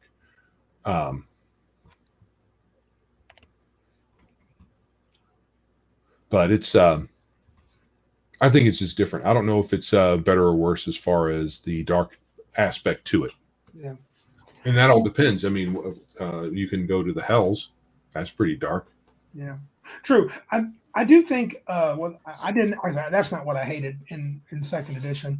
But I think all the different settings was a good thing. Actually, that's the best thing that came out of second edition for me. Right. And if they would have taken a cue from, I'm not sure how parallel the two different game companies develop their things, but Yeah. What's it called? Rifts. That Rifts. Yes. So what's the name of the system behind Rifts? Palladium. So Palladium's system, the way they, I think, did a better job in organizing their lore is in world books. So if second edition had stuck to that, instead of then having all those, unless were the brown complete books, was that second or first edition? Second. That was second edition. So instead of leaving all of their differing things in their proper places, they just amalgamated them into these big splat books. Yeah. So, and I think that was the wrong way to go. And if you wanted to play, say, Spelljammer had a bunch of lore and a few character bits to it, a couple of races, fine. But you stayed in that Spelljammer area, in that milieu. You didn't bring that over to Greyhawk or the Forgotten Realms, even though that's the thing about Spelljammer was you could, through the phlogiston, go to all these different crystal spheres, except Kryn, which was... You could connect all those settings. That's what I liked, actually, the idea of connecting them. Right. But the problem is when you connect them, then you can cross-contaminate all this stuff that doesn't belong together. Now, if you brought them together in it's kind of a nexus world, and tried to play around there, that would be one thing. But if you bring all this stuff to Ravenloft, or you bring all this stuff to Greyhawk, and all this stuff then every place is the same. Yeah, true. But I think, especially with Sigil, you could have a Red Robe Wizard meet up with a Preserver, meet up with a what was they called, a GIF from Spelljammer. They could talk it out, maybe go on a mission together in the plains, and then split and go back to their home worlds. That's an interesting story. They also could stay together. It would make an odd bunch of characters, feeling pretty weird in the Dark Sun world. Yeah, yes, I think Kryn was too. I thought Kryn was sealed off too. I thought that's what the gods there did, but yeah, I don't remember. Anyway, but I like Dark Sun, but Dark Sun should stay Dark Sun. You don't bring stuff from Kryn to Dark Sun or the other way. It's not a good idea. And if you contain everything like that, or at least have some that stay pure, some of them don't work well together. Yeah, they don't. And I don't know. At least you have them, keep them separate in their own world books, so to speak, or box sets was what they had then for second edition. And then, if you wanted to as a DM, you could just get all the box sets and just throw everything together, and it's not that big of a deal. Yeah. Like I said, that's what I did I didn't throw them all together, but I made them connected, but I didn't have a lot of I'm going to be a red robe from Kryn. I'm going to be a halfling from Greyhawk. I'm going to be a, defiler from Dark Sun, none of that kind of stuff. But on to some other stuff. And these interest me because I want to hear from the folks that are here. I never cared for weapon speed, armor versus weapon tables, and I really didn't like damage versus small, medium, or large size creatures. That I didn't care for, and I didn't really care for the other stuff. However, yeah, if the only thing differentiating weapons is a damage die, yes, then everybody will gravitate to the highest damage die weapon that can. Yep. And that's what happened when they dumped those things, and they didn't have that weapon mastery table from Rule Cyclopedia. Mm-hmm. So you basically had folks with longbow, you have longsword, great sword, and dagger, and the rest of it's kind of who cares. Yeah, if you're going to use casting time, you better use weapon speed. Yeah, max. So, so weapon speed is a good way to differentiate weapons to some degree. I don't think you need to have every weapon having a different weapon speed, but different weapon classes for sure. Yeah. Daggers opposed to swords, opposed to bows, and all that. OSC does things like that, Old School Essentials, where they have slow weapons and fast weapons. Yeah. Slow weapons always go last. That can be, we played with that a little bit. We didn't like it very much. Your wife didn't, she's a two-handed sword wielder, but I mean, there's something to be said in a two-handed sword. I mean, I think in the weapons versus small, medium, large, a two-handed sword did 3d6 versus large creatures. Correct. So yeah. I think dragons in 1E sucked, inarguably sucked. Well, you could also say that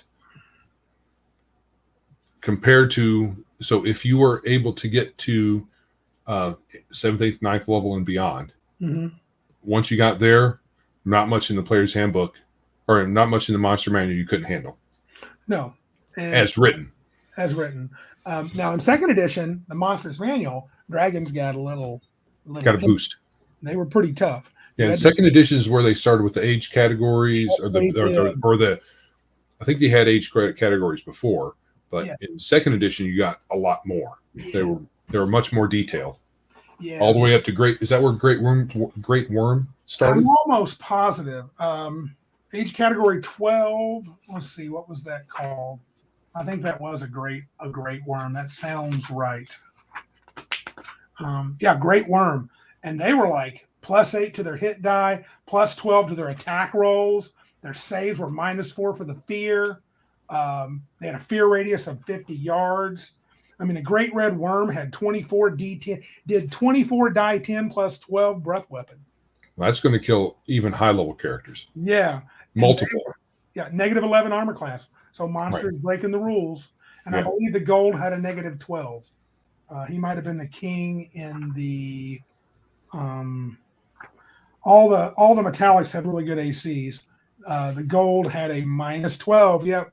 He had a -11. He had a -10 at 10. So yeah, his armor class matched his age category in negative. So a category 1 gold was a -1 AC. You did not want to mess with gold dragons. Yeah. No. No. And, you know, unless you're bad guys, you never should. No. Because they're good guys. Yeah. Gold dragons should be for your party of good guys, should be a quest giver or something of that nature. Interesting diversion, but you shouldn't be fighting one. Yeah. Dual versus multi-classing was weird. The Bard was weird. Not a big fan of any of their overbearing rules. In second edition, I didn't like the druids having to fight to gain levels, like even to the death sometimes. That was dumb. Well, they did that in first edition too, didn't they? Did they? Is that where it started? Yeah, that's where it's. Well, it might have even. So druids were not in, or yeah, they were.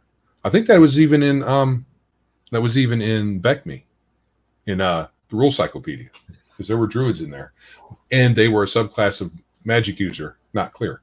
In the rule cyclopedia, yes. But in second edition, they're a priest. Bruce, from Combat and Tactics at BG, did you ever understand the attacks of opportunity? That was a bunch of poor word salad.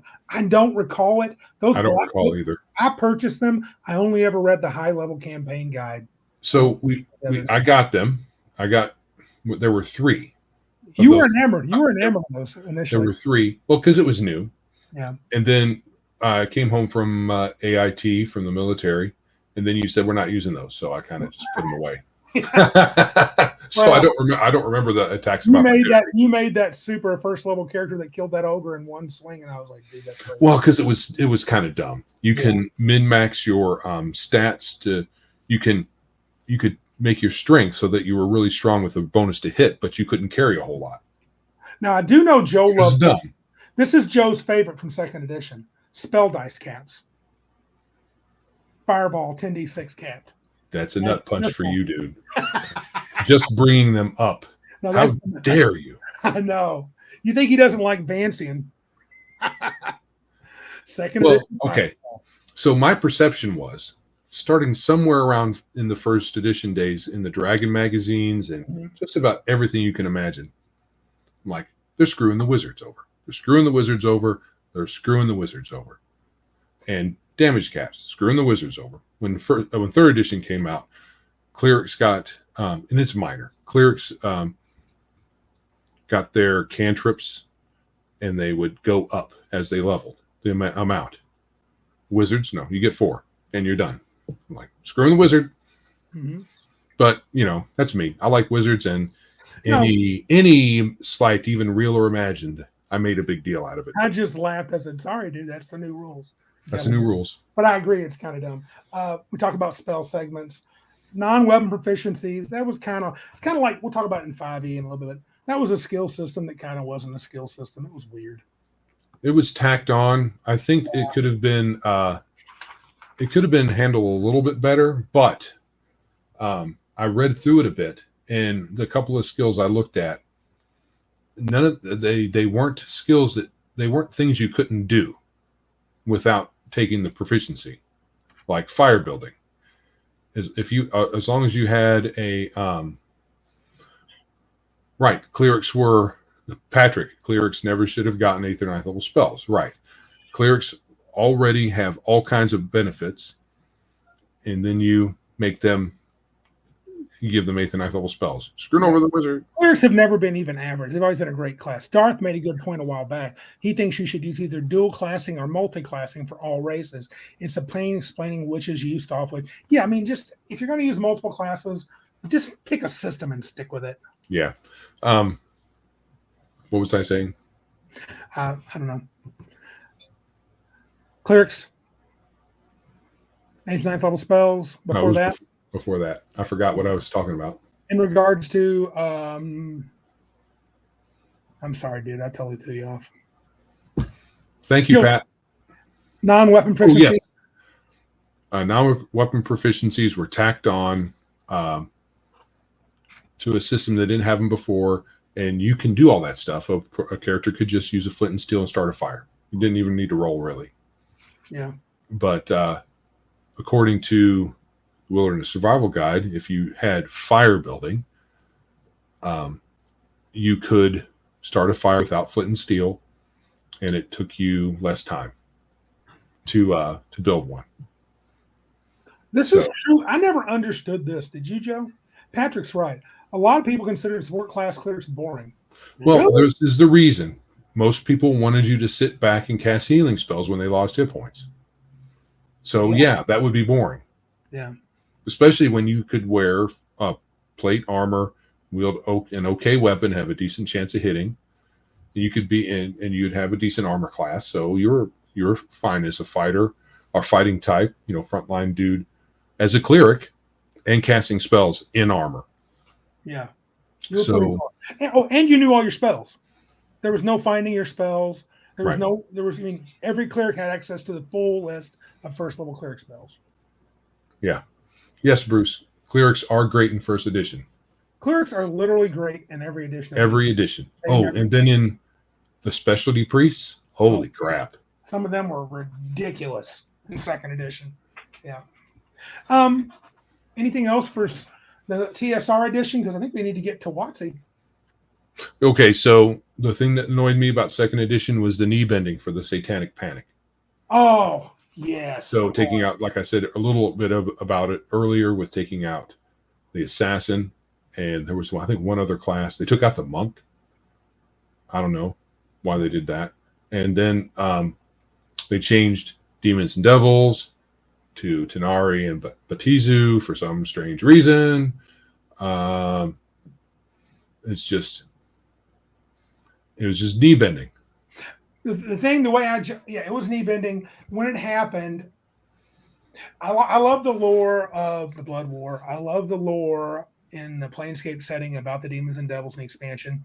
I even like the idea of demons being called Tanari and devils being called Beatazu, but I always thought that was the name they used for each other. That's not a name that the common folk would know. They would call, I actually always thought a common folk would call either one of them a demon. Right. They would know no difference between a Demodan or a daemon. That would mean nothing to them. That's a demon! A demon has been summoned. That's, if you look, if someone running around like what's the half demon? Tiefling. The tiefling is a demon. Kill it. Well, there actually were half demons, Candians, but yeah. Sure. I like that was. I thought of that as the language they would have used to each other. Because I don't necessarily. I'm okay if the devil called our race the devils. That's fine too. But I kind of liked it. I agree with Bruce here. He's dead on. I really like the campaign adventures in the Blood War box set. I thought it was great. Even better, you ripped the ability for demons and devils to TWE. To TWE out of reality if you did it right. TWE, don't know, bud. I'll help. But I liked a lot of the cool things you could do. I've talked about that before. Anything else, Joe? Because I'm kind of done with my hatred. Yeah. And hatred is in super quotes, guys. We don't. Yeah, just annoyances, preferences, things I would rather they not have done. Yeah. Oh, teleport without error. Yeah. That's tough. TWE, teleport without error. Oh. That was a butt kicker back in the day. So third edition came along. WotC took over. Joe and I fell in love with third edition. But it definitely had some problems. Yes. I didn't like how the monsters were built like the PCs. I don't like my monsters being constrained by the stupid PC rules. They are not PCs. Right. And yeah. And halflings being able to have a 20 strength. So without magic. Yes. So to me, and this is something they tried to justify using stupidity. 20th level, 20 strength halfling isn't the same as 20 strength human. Oh, geez, yeah. That nonsense, right? Yeah. Sure, their carrying capacity was less, and sure, they couldn't, the armor, they couldn't wear the heavy armors or whatnot. But who cares? You still get +5 to hit. +5 to damage. Stupid. Oh, Patrick made a good point. This was a fear. Before third edition was released, he was afraid of 3. I thought they were going to make it Magic the Gathering, the TTRPG. Little did I know, they waited until 5th. Yep.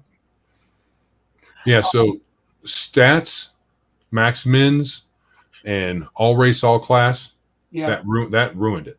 It sounded good initially, but after a while, it's like, this is kind of crazy. And we get parties where you're like, where's the human? No one's playing a human. I'm playing a half Vampire, half Tiefling, this and that. I hated the special maneuvers almost from the get-go. Grappling, disarm, and Sunder is the worst. I get it, but what Sunder is basically, let's screw the players. If I wanted to build a terror, I would build an ogre with a couple levels of fighter, a Sunder, great Sunder combination. He's just going to destroy. He's going to wreck your stuff. He's just going to wreck all your good stuff you got. And the PCs, if they take it, they're going to wreck the good stuff they might get. Yeah. And so it's a bad idea. I mean, I get it, but within the game, it was just crazy. The character building was also painful. Not just the min-maxing. It's just after a while, nobody was like, I won't call the characters samey yet, but if you were building a certain type, you were samey. You need this feat, that feat, this feat. That feat's poop. This feat's good. Why are you doing that? Do this. Right. I don't think they had. Did they have the stat arrays in this one? I think that didn't come along until 4. No, it had point buy though. We had point buy in 3rd edition. I'm pretty sure we did. Oh, Bruce, at me. Just have a Hydra attack the party. The fighter doesn't have Sunder feet to smash the heads. The Hydra gets basically on. Yeah, true. Yeah. And PF, Killraven mentions PF kind of quadrupled down on all the crazy combo stuff. Oh, yeah. And I think 3rd edition was just too fiddly, even though as a core system, it's the best for my money. Really. The what makes it bad, apart from the all race, all class, and stat min maxing, or stat. Okay. Maybe let me explain this, and don't not say min max. Sure. Because that has a connotation. Right. So races should have a maximum. Should have maximums on their stats. So humans have the full breadth, 3 to 18, without adding any modifiers in. Sure. Let's say a dwarf. He might have a maximum dex of 13. Right. That would be a 2nd edition, 1st edition paradigm. In the 3rd edition, he could be just as dexterous as a human. It doesn't make sense. Halfling, I already said they should not be 12 or 13 maximum. Should not be nearly as strong. And 13 gives you +1 to hit. In the older edition, you could have a 17, but that was still only +1 or +2, right? Yeah. Because the scale was different. Yeah. So in 3rd edition, the stat scale was dramatically changed. So you could have a 1st level character. I'm not sure if you could have a 20, but you could have an 18 pretty easily. Yes, you could. And that's +4 to hit and damage if you're a fighter, or +4 to whatever you do if you pick the right stat for your class. And so the demi-humans should be what they are, not have the breadth of ability that a human has. They should be good at what they are, like an elf should probably have a high dex, but probably not a high strength, probably not a high con. Yeah. Maybe not low, but definitely not high. Right. So there should be limits, and you limit them down. You could apply that to 3rd edition, and it changes the game a bit, and that might improve things. Yep. Patrick says another 3E-ism. Not all prestige classes were created equal. And then Killraven jumps in, says some prestige classes were good to the point that you were basically an idiot for not taking them. Yes, if you're going to be a shadow dancer, if you're going to be a sneaky guy, be a shadow dancer. You're dumb if you don't. And I think the prestige class idea was good. Oh, here's a support to your stats thing before we leave. Bruce's gnome paladin charges on his medium war goat. He gets 2d10 plus 14 damage, including his strength damage. Wow. Stupid. But I mean, if you want to play Gonzo, go for it. Yeah. But not for us, I think, much anymore. I don't mind the 20 charisma, Bruce, but that 18 strength's just weird for a little gnome dude. Yeah. But I understand you're just using the rules. It's yeah. your thing, bud. It's cool. Yeah. I found the prestige classes as an idea good, but an execution mostly dumb. And they were tricky. You could get caught early on. You think, oh, that prestige class sounds cool. I'm the Horizon Walker. Dude, just stay a druid. You're better. I was thinking this was he typoed here, but I don't think so. What is that? I'm completely barely qualified. Well, barely qualified. Good one, Bruce. Yeah, the other thing about third edition, and it's what happened to a lesser extent, I think, in second edition, was the source material explosion especially toward the end of its run. Second edition's explosion? Well, they both had one, They but did, I think third edition's was bigger. It seemed that way. I think it's got to be, dude. I mean, second edition had, I think, maybe more settings, but third edition had just more character material. Yeah, well, that was it, right? Every new book was new spells, new feats, new character classes. Instead of doing the Palladium style of having a world book in which you have a theme of things in there. You might have new classes, spells, and gear. That's fine, and it stays in its little box. But no, it's just let's just do all this stuff. It's all one game, even though over time, I think that they fiddled with the different classes and figured how to optimize the classes just by taking an alternate class. This thing was a better fighter than the fighter. This thing was a better thief than the thief. That's definitely happened in Pathfinder. Yeah. Hey. Thank you, Max. What I keep meaning to do is in between segments have in the notes have a reminder for me to remind folks to subscribe. If you haven't already, subscribe. Yes. Gosh. Subscribe, like, and share. Tell your friends. Spread the word. If you like our show. If you don't, well, watch something else. So. Don't watch us. Yeah, other things you didn't like about third edition. I didn't like how the game. No, I'm not going to say that.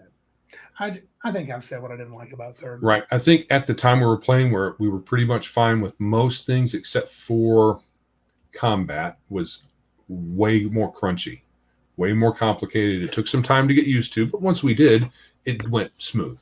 But I think this is definitely the start of the drift in lore that I really hate.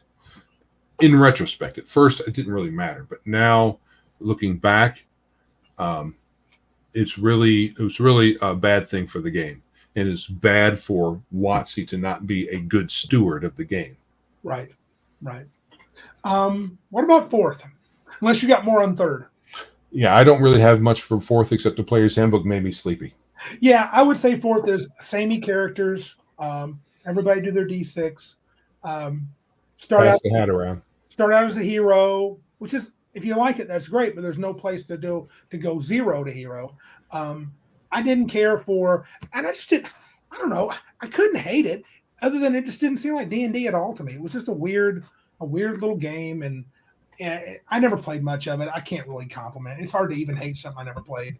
I mean, I did for a while, but it's like, it's just not for me. I could say I hate the whole thing. I just don't want to play it. Bruce, hey, I love the source material explosion from third. I have so many things to run, from Troll Lord Games, the DCC, 3X Adventures, Tolas, everything from Fraud God. Yeah. The third party stuff I have no problem with. It was he nailed it.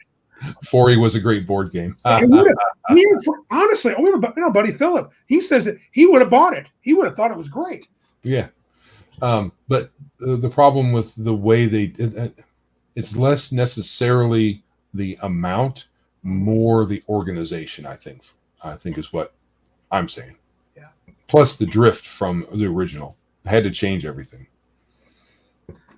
Okay, so not much for 4E. What about hold on. You two aren't going to rage when the 4E DMG hold on, Bruce.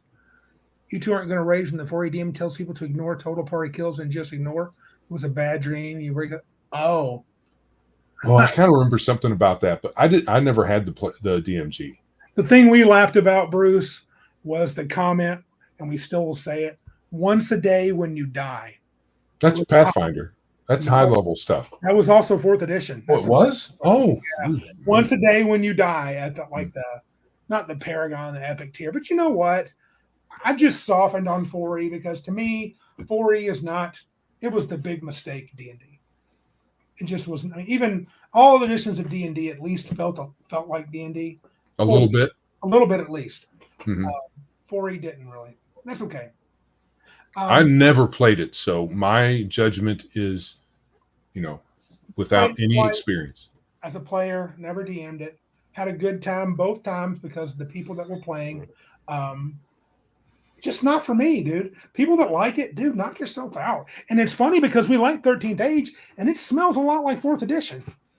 But it's 13th Age. It's 13th Age. It's a different game. Yeah. What about 5E? My first one's actually the one thing that it took me a while to realize that. I hate the art. I hate the art edition. It's crap.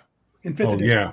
5th edition, there's a if I'm remembering correctly, there's a halfling bard, male bard is horrible. And there's a female bard in there too. Horrible bard. Who knows? Why did they put that in there? Probably because they had a quota to make. Because this is the quota game. Yeah. This is the game where they have their quotas to meet. And I remember them talking about this. They had to make sure there were half of the depictions in the player's handbook had to be female. Half were male. And there's not a lot of white dudes depicted in the player's handbook. Right. Which is fine, I suppose, but they have their quotas. Yep. And this is the quota game. They bend their knee to the woke panic. Yep. As opposed to the satanic panic of the 80s. Right. And it wasn't too bad initially. It was more an artistic thing than anything else. There's a topic. We should compare. I think we should dig in and compare the satanic panic to the woke panic. Right. I think and I think we're going to find woke is worse. It is. But yeah, and since once I think they kind of bided their time for maybe a year or two, perhaps. I'm not sure when it really started picking up steam, but definitely last year, and maybe a bit the year before. It's just been whole hog, pink-haired nonsense. Yeah, and I think in the rules per se, I thought I won't say 3rd edition fixed turning, but they made it palatable because it was damaged now. And I hated how they went back. I remember when I had the player's handbook for 5th edition, it sat on my shelf for a year or two. And next thing you know, I open it up because our buddy Philip wants to play it, and I read the turning as cower and flee. And I'm like, oh, I'm so done with this. Oh, what did Patrick say? Patrick says the halfling looked like he practices Chinese foot binding. Their feet were little nubs. The art is horrible. I could do better. Yes, you can do better. You definitely can do better. Hey, hold on a second. You keep talking. Yes, all right, I will. So I did not care even a little bit for that undead crap. The CR system was even weirder. Nah, it was as weird as 3rd edition. The 3 attuned items, that was poop. The fighter, while not weak, he almost seems irrelevant. Everybody's super magic-y. Why would you want to play a fighter? Even the rogues and stuff. And the skill system felt tacked on and very less than impressive. I played a fighter, and they have maneuvers that make them sound interesting. Yep. But when I played, I always forgot to do them. Well, because you're used to a particular play style with fighters in D&D, and it's not spending resources. And with this fighter in 5th edition, you have resources to spend. This is your boy Butch, though, right? Yes, we translated in 5th edition. Yeah, Butch comes rolling in from Pathfinder. He's a very different character in 5e. He plays very differently. Yeah. You run him the same personality wise. But the rules, you run a fighter so differently. I don't have a whole lot of hate for the rules for 5e. I don't like the attuned items, though I get why. It just seems a very artificial way to control magic items. As I said, skill system could use some work. But yeah, that's really all I just hate for, minus the blue check mark stuff that they're getting bigger and bigger on. That's kind of old. It is getting very old. Yeah. I mean, every time you turn around, there's some new stupid thing they're doing. Representation, or let's play the game in a coffee house. It's dumb. Patrick's right here. I do think the best version of the fighter is a 13th age fighter. He's very interesting.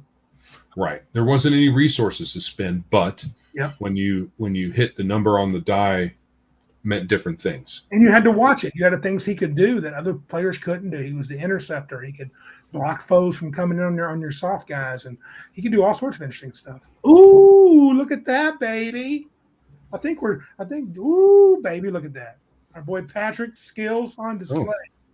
Why is it making it smaller? Okay. Sorry. Are you ready to jump? You want to jump to Cabin Con? No, I'm just saying Patrick just said something about him being able to do better. And I think this all is a representation of how he can make better art of a certain style better than they had in the 5th edition Player's Handbook. For sure. Yeah, so that's dumb. I'm trying to make it whoops. Hello. Are you doxing some people? Uh-oh. Stop sharing. Uh-oh. I was trying to make it bigger, so I clicked on it to make it bigger, and it dismissed it because Facebook's well, it's not doxing if it's on live, but I know, but I don't understand doxing, so yeah, because you're almost a boomer. The problem I have with 5e, says Bruce, is basically how some adventures are much better. Not in 5e. I looked at Repanathoc in 5e and it stunk. Dungy. Pushover and okay. In PF he makes party members dead. Yeah, I have the Swords and Wizardry version of Repanathoc. Recently got that, and I'm excited to run that with OSE or Swords and Wizardry. Those two games I need to play for a while. And for me, my biggest gripe about 5th edition is it's being run by WotC, and they're not making things marketed at me like Marvel. So, right. And it's obvious from a lot of the things that the people that work there say and do that they don't like people like me. So I'm not giving them any money. So yeah, and I wish I hadn't. I've given them quite a bit. So, and I don't like the bounded accuracy idea. I think it weenifies the game. I think Go ahead. We don't like big numbers. Is essentially what bounded accuracy is. That's the new Repanathoc that I got in the mail. It's a mega dungeon, Mr. Diploraptor.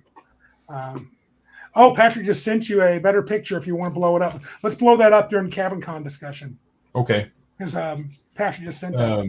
Email? Did you send it to me email? That was an email, Patrick. And Repanathoc is a beautiful thing. I got the Swords and Wizardry, and I think I got it still. I only got it for $60. And this is a beautiful leather-bound one. It is so, and there's extensions that I don't have. Yes, email. But I'm excited about playing. So, there's something. Cal made a good point. He said, I like to just use many as I have to populate homemade or partly ripped off adventures. Ultimate, yeah. I love that. I did like that about 3rd edition. Maybe the next podcast should be things we love about D&D. I mean, through the editions. That could be a good counter. Say that again, what we like? Yeah, maybe next time we do what we like. Sure. So, yeah. So this sort of topic, we probably need to revisit at some point. Yeah. Because we're not playing old D&D. We're not playing a lot of the BECMI stuff. Mm-hmm. We're not playing 1st or 2nd. We're not really playing any version of D&D right now. Not really.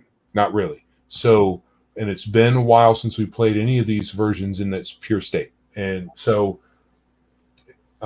most of this is coming from our memories of playing and looking back at the game with our current book. With our current state. I've looked at the books and looked at certain topics so that I could speak a little bit more knowledgeably today. But really, to get a better handle on it, we need to play it. Yeah, we do. And yeah, I'm with you, Max. He likes the idea of a bounded accuracy. I did too, but I don't think it. I don't know. Yes, I agree with what he's saying here. When the die roll becomes irrelevant compared to the modifier to it, so there is a problem there. I agree, but that's the strength of a 13th age. Right. Happen. Right. So the problem, though, is with the bounded accuracy system is when at first level, the things that I'm good at, I get a +2 on the D20. At 20th level, I get +6 on the D20. Mm-hmm. So there's a difference of 4 in those 20 levels of adventuring right. on the things that I'm good at. Not counting stat bumps or other things that might increase your skills. And there might be some way to increase. Is there some way to increase for some classes that modifier the proficiency bonus? I don't know. Double proficiency people? Isn't there a double? Thieves have expertise on some things. They get double proficiency bonus. I think to me, here's the real challenge, right? So can we have a quote unquote, because I'm with Max. I don't want to roll D20 plus 72. That happens at epic level Pathfinder. It's crazy. Why roll the D20? But I also don't like, well, the best you can get is +9. Here's 12. Here's 4 20th level fighters. They're all +9 because that's all they can have. And it's artificial. I would like to see a way, and 13th Age, I think, is giving us what's the word I'm looking for? What's that telescope view? Not telescope, a lens through which to see a possibility of a bounded game that has real imagination and real coolness to it. Because it's not just about being able to say I'm +42. It's being able to do something awesome. Right? Right.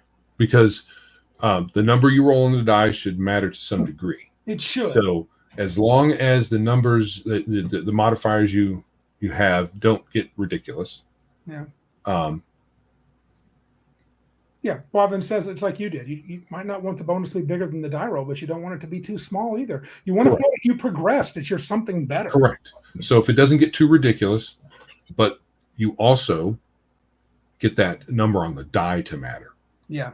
So I've thought about that for Mudsword, and I've written some things down. I didn't share it in that document though, because it wasn't about rules. That was just fluff. So if you combined a way for the die roll to matter and the total to matter at the same time, especially when you get past mid-level. So at low level, maybe you shouldn't have such a large range of different things you can do dice-wise.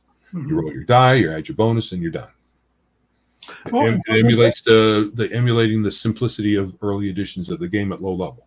Not a lot of variation. 10th level characters only have 1 attack, and 13th Age, that's the max level. Not that it matters. It's not the number of levels you are really matters. Right, but when you get mid to high level, maybe the number on the die matters more, and it gives you different effects. Right. And then the total is your success, and the number on the die tells you things that it means. Yeah. Maybe. It's just an idea I had. Anyway, bounded accuracy to me is poorly implemented. Yeah, even though the idea I understand. I understand it. We don't like math. That's how I understand it. Maybe I'm being less than generous, but to me, bounded accuracy means we don't like big numbers.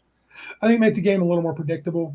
Yes. From the DM's chair, and controlling those crazy players who want to dip in this class, dip in that class, pick this feat and this new archetype, and look at me, I'm a 7th level character and I'm plus 97 to hit and everything. It's just ridiculous. And that's the problem with the dipping and the different classes. The problem that's a reflection of the problem with having a huge amount of source material that impacts any table. Yes. No matter what campaign you're running. Yeah. So, I mean, if the DM wants to take it on, that's one thing, but. Yeah. Well, I think that's all I've got to say about the D&D hate. Yeah. The only hate I have is 4th and 5th edition, really. And that's just. I don't hate. Honestly. Bored with 4th, hate 5th. Hate. Yeah. 4E was not for me at all. Hate's not a right word, but 5th edition, I don't hate the game. I hate the player. Don't hate the player. Wizards of the Coast. Yeah, will you just stop with all the garbage? I mean, I literally I could not buy your last 5 books if I had wanted to, just on principle. I couldn't. Right. Yeah. Not stacking everything together. Yeah, Max says Earth Dawn gets around that with the rule of 3. You can only select the best 3. I've always thought the number 3, and I've told Joe this too. I think 3 times a day, 3 times a day on a magic item, or 3 times you can cast this spell. That's a pretty good number for feeling like, man, I can do this power, but it's not something I just want to burn every single combat. But 3 is a special number. Yeah, it is. It is special. Yep. Agreed. All right. Shall we move on to the next one? Yeah, let's move on to Cabin Con moment. Oh, you don't next Thursday. You don't want to do random question first? Where did I miss it? Yeah. Hold on. Ah. Yeah. I was looking at the other version of the document. Anyway. Yeah. So, random question. Should every player try to GM at least once? No. Should, yes. No. I'm not saying yes. I'm saying should is what I meant. Yeah. No. I think I will say, I say yes but I think the majority of players should. I think you should. I think the ones who want to should. The other ones who don't. Absolutely, that's fair. I'm not saying I'll make you. I'm saying. Yeah, you are. Yeah, you are. You're right. I'm gonna get Joe in a headlock and make him do the stinking jamming. But my point is, I think it's good. Well, I'll tell you this much. I know as a DM, you should play. You should not. I think you should play, and maybe I should play. It's hard to say. Everybody has their own thing. Mm-hmm. I'm not. I have benefited greatly from the last year playing a lot more than as much or more than DMing, and right now I'm not playing at all. I'm benefiting from that. It's helping me not being a DM at all, and I think it's good. I think it's good for some players. I think I would agree with you. No, if you just don't want to do it, don't do it.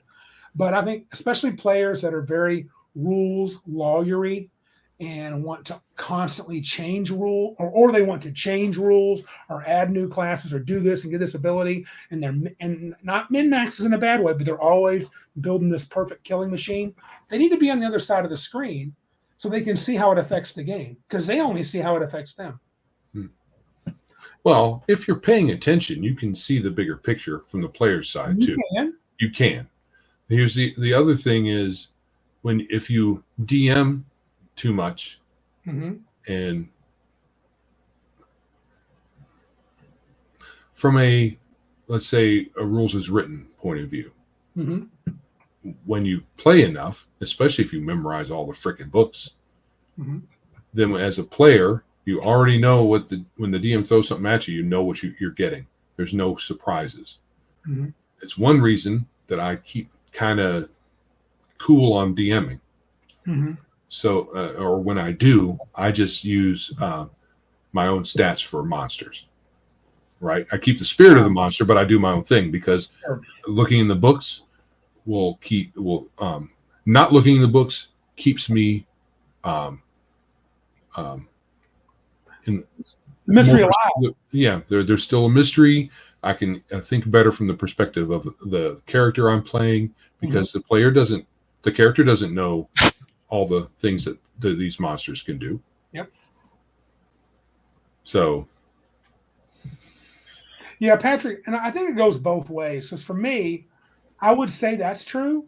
But for me, the way I feel now is I know the player's paying more. I really just, I mean, you can get so jaded as a dungeon master that you can be like, the players, why do they need magic? You heard me say, why do you need so many magic items? You dirty players. Why do you got to level up all the time? Can't you just be 5th level for like a year? Yeah. There's lots of good 5th level monsters for you to fight. Good 5th level adventures for me to run. Why do you have to jump to 6, 7, 8? But when I'm playing, I get it now. I mean, I think it's too greedy to feel like you should level up every session. I think that's sure. But I do think I don't want that. I do think you need to level up at a halfway decent pace, and I want to now because I'm old. I don't want to wait for the really cool parts, high level parts of the game. We love high level here. We like high level play. So, but I think on the other side, it's really good for a DM to at least for a player to take a peek behind the screen, just for each person to get their perspective. Oh, it keeps you original, Joe. Yeah, I agree. And I've DM'd so long that it's hard for me to even do that. I mean, that's why I'm playing Earth Dawn with Patrick. I don't read the monsters. I have no interest in reading that. I kind of want to read the lore, and I kind of don't.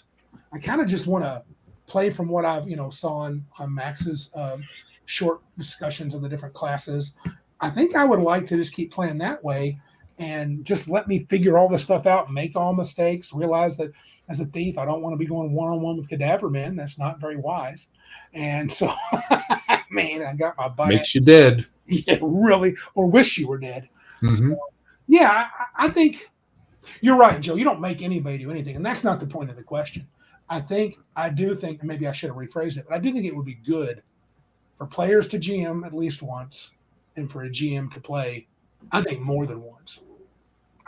For me, I think it's good for a GM to play. You can get out of touch.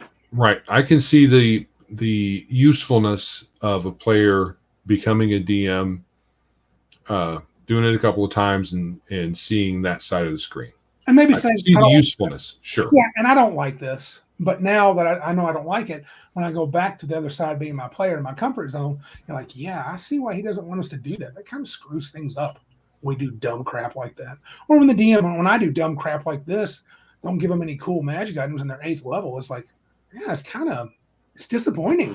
You're not getting to see the cool stuff you've read about and heard about. And especially when you're an experienced player, you're like, dude, I'm a paladin. I want my holy sword. Let's make it happen. Chop, chop. I'm 20th level. Come on.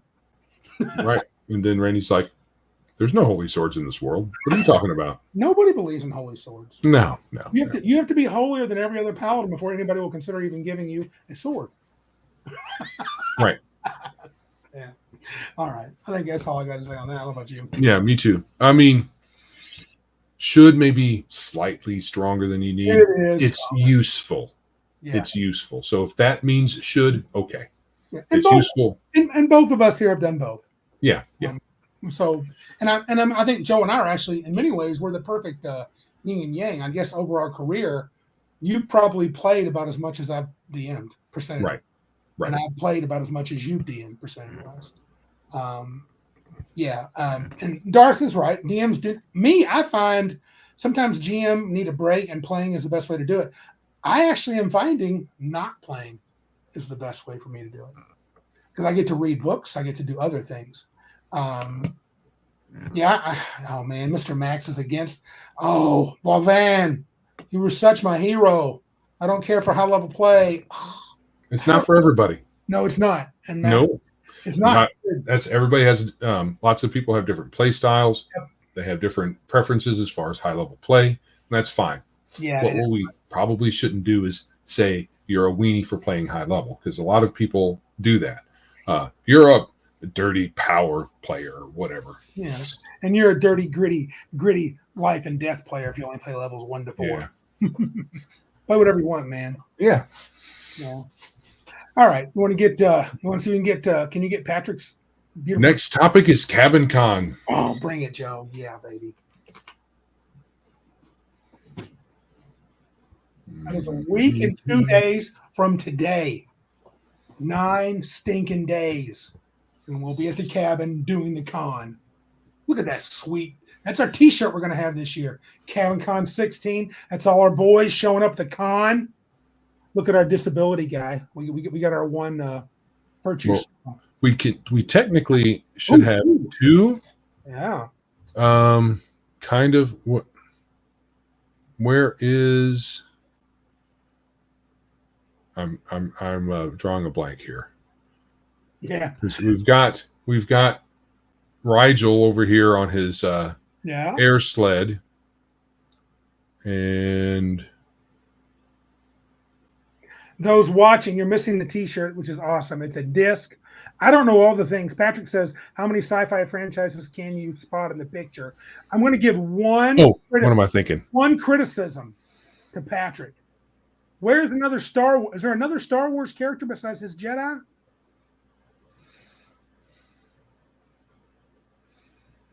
I don't think so. Nope. That's it. Okay, so for the folks listening, somebody should have been a Wookiee. Yeah, for the folks listening, Patrick has made a really neat piece of art for our T-shirt that we're going to be that we've all pitched in to buy, and it's the theme is sci-fi movies, and so there's a broad range from Star Trek to Farscape, Star Wars. Fifth Element, lots of representation here. And we even have actual, representation that, the woke folks would like. We have a blind guy, being Geordi from Star Trek. Yeah. So we got our bases covered. Except, it's kind of light on people of color though, because we're all pale folk. We're pretty white, yeah. So, oh well, deal with it. But this is great. Pat does good work. Oh, true. Martinson makes a good point. To be fair, we had a Star Wars shirt. Yes, that's true. Patrick did a sweet, sweet Star Wars shirt. Yeah, don't feel bad, Mr. Max Boivin. He says, I can identify 8, but I'm not a big sci-fi guy. That's probably more than me. I had to think really hard. People had to point some stuff out to me because I'm just not as into it. Buckaroo Banzai, Fifth Element, Doctor Who. Yeah. Quite a menagerie there. Patrick Aliens, knocking out of the park. And Blade Runner. We got some Blade Runner action in here, and Tron. Yeah, Tron. And Dune. With the hated. We hates it. Weirding module. That's a weird weirding module. It's from the movie. Yeah. It's from the movie. So that's this character, this hated thing is drawn from the movie. Yeah. I had somebody tell me it was in the book, but they are wrong.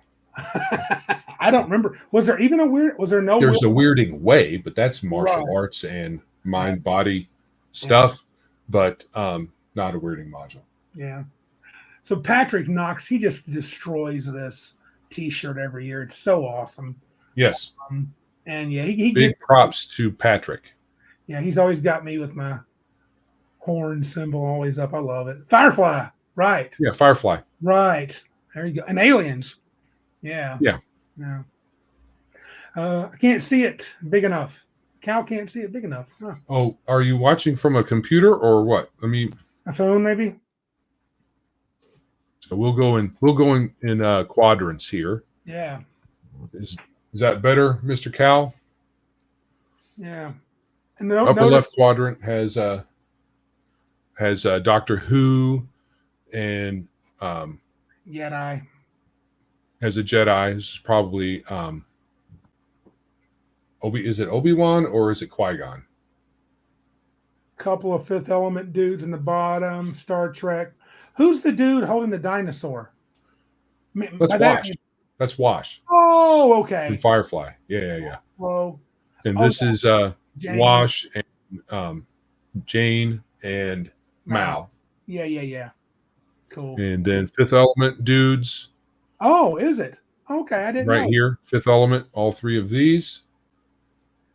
says my horns is a Vulcan salute. Oh, it was Yep. always rock and roll for me, baby. Right. Yeah. So that's a Stargate in the back with dice around it.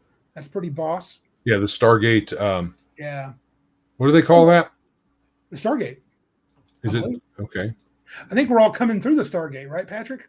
Lots of beards. Yeah, I noticed that too. We are very bearded. We are very bearded. We are chunky fat beards for sure. I mean, as a whole, not all of us. Some are pretty fit, believe it or not, but not all of us. But some of us are not so much. Yeah. So, yeah, that's cool. Who's that dude right there in the purple? Who's he? That is from Stargate, but I can't. Okay. He's one of the Goa'uld Okay. people. Yeah. I can't remember the name of that race. What's the name of the folks that carry around the little wormy things? I can't remember off the top of my head. I don't know. I didn't watch Stargate. It's been a long time. I never watched it, not once. Jaffa. Yeah. That's the name of the character, right? Yeah. I don't know. Oh, Buckaroo Banzai, Max. The cowboy and the guitar guy, I believe. Yeah. Buckaroo Banzai. Actually, the guy with the guitar and the cowboy guy are both from Buckaroo Banzai. Yeah. I don't remember the name of the characters. Is Jaffa that is the race? Says Darth. Oh, Jaffa is the race. Okay. Oh, Patrick answered it. Master Braytok of Chulak. Okay. All right. Now, do you think so? We're going to podcast next week, regular bat time and channel. Should we do a special cabin con? Can we do it? I know you're having computer issues. Can we still? I'm not sure we can't broadcast from there. The internet there is really bad. It's really bad.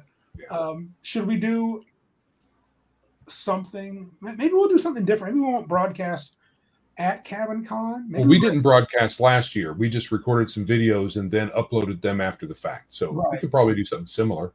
Yeah, we could. So I'm thinking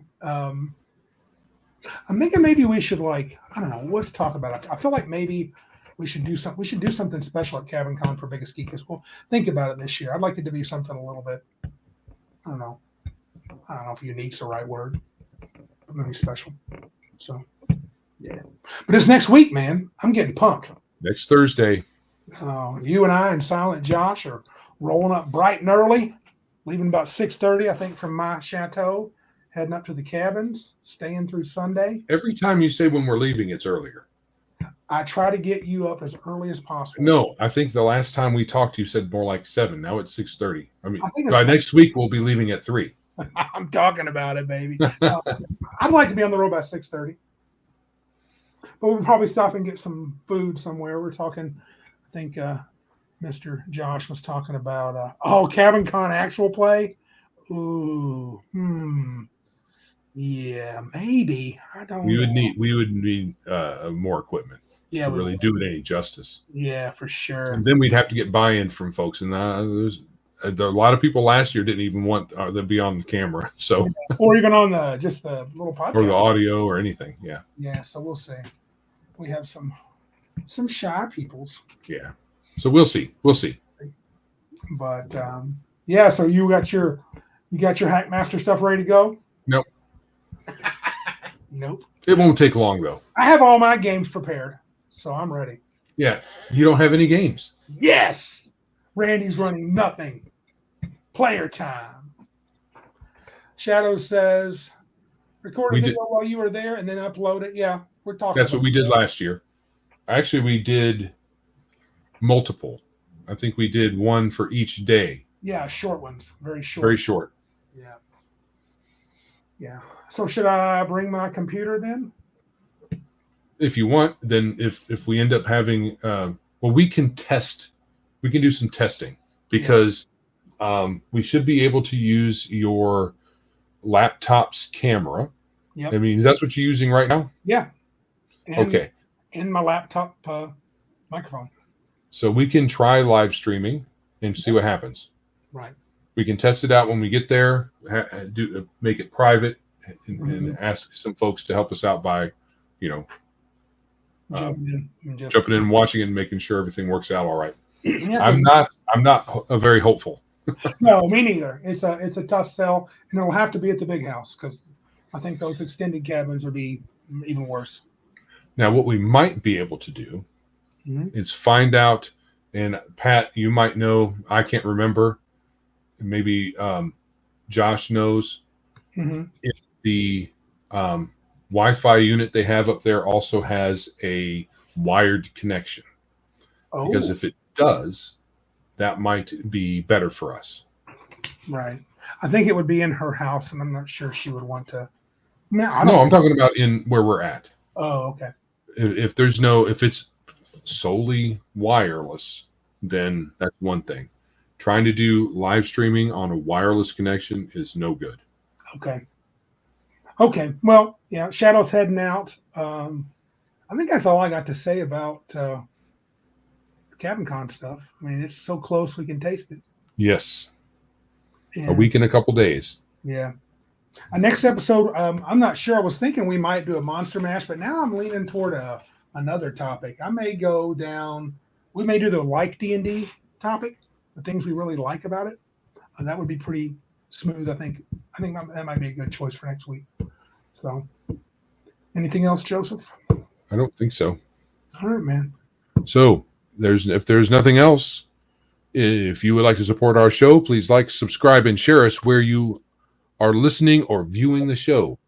Also, we are going to put this out as an audio podcast. So if you joined us late or would just like to listen to us again because of our melodious tones, we are everywhere.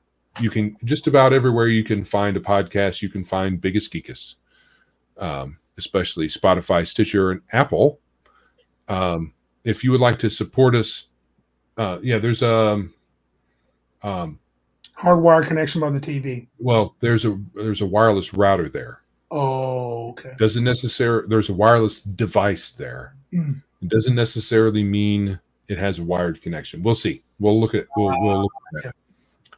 And they may have disabled it, which you can do. Anyway, if you'd like to support us with your monies, you can go over to PayPal, paypal.me/biggestgeekus. We are also on Streamlabs for tipping, streamlabs.com/biggestgeekus1/tip.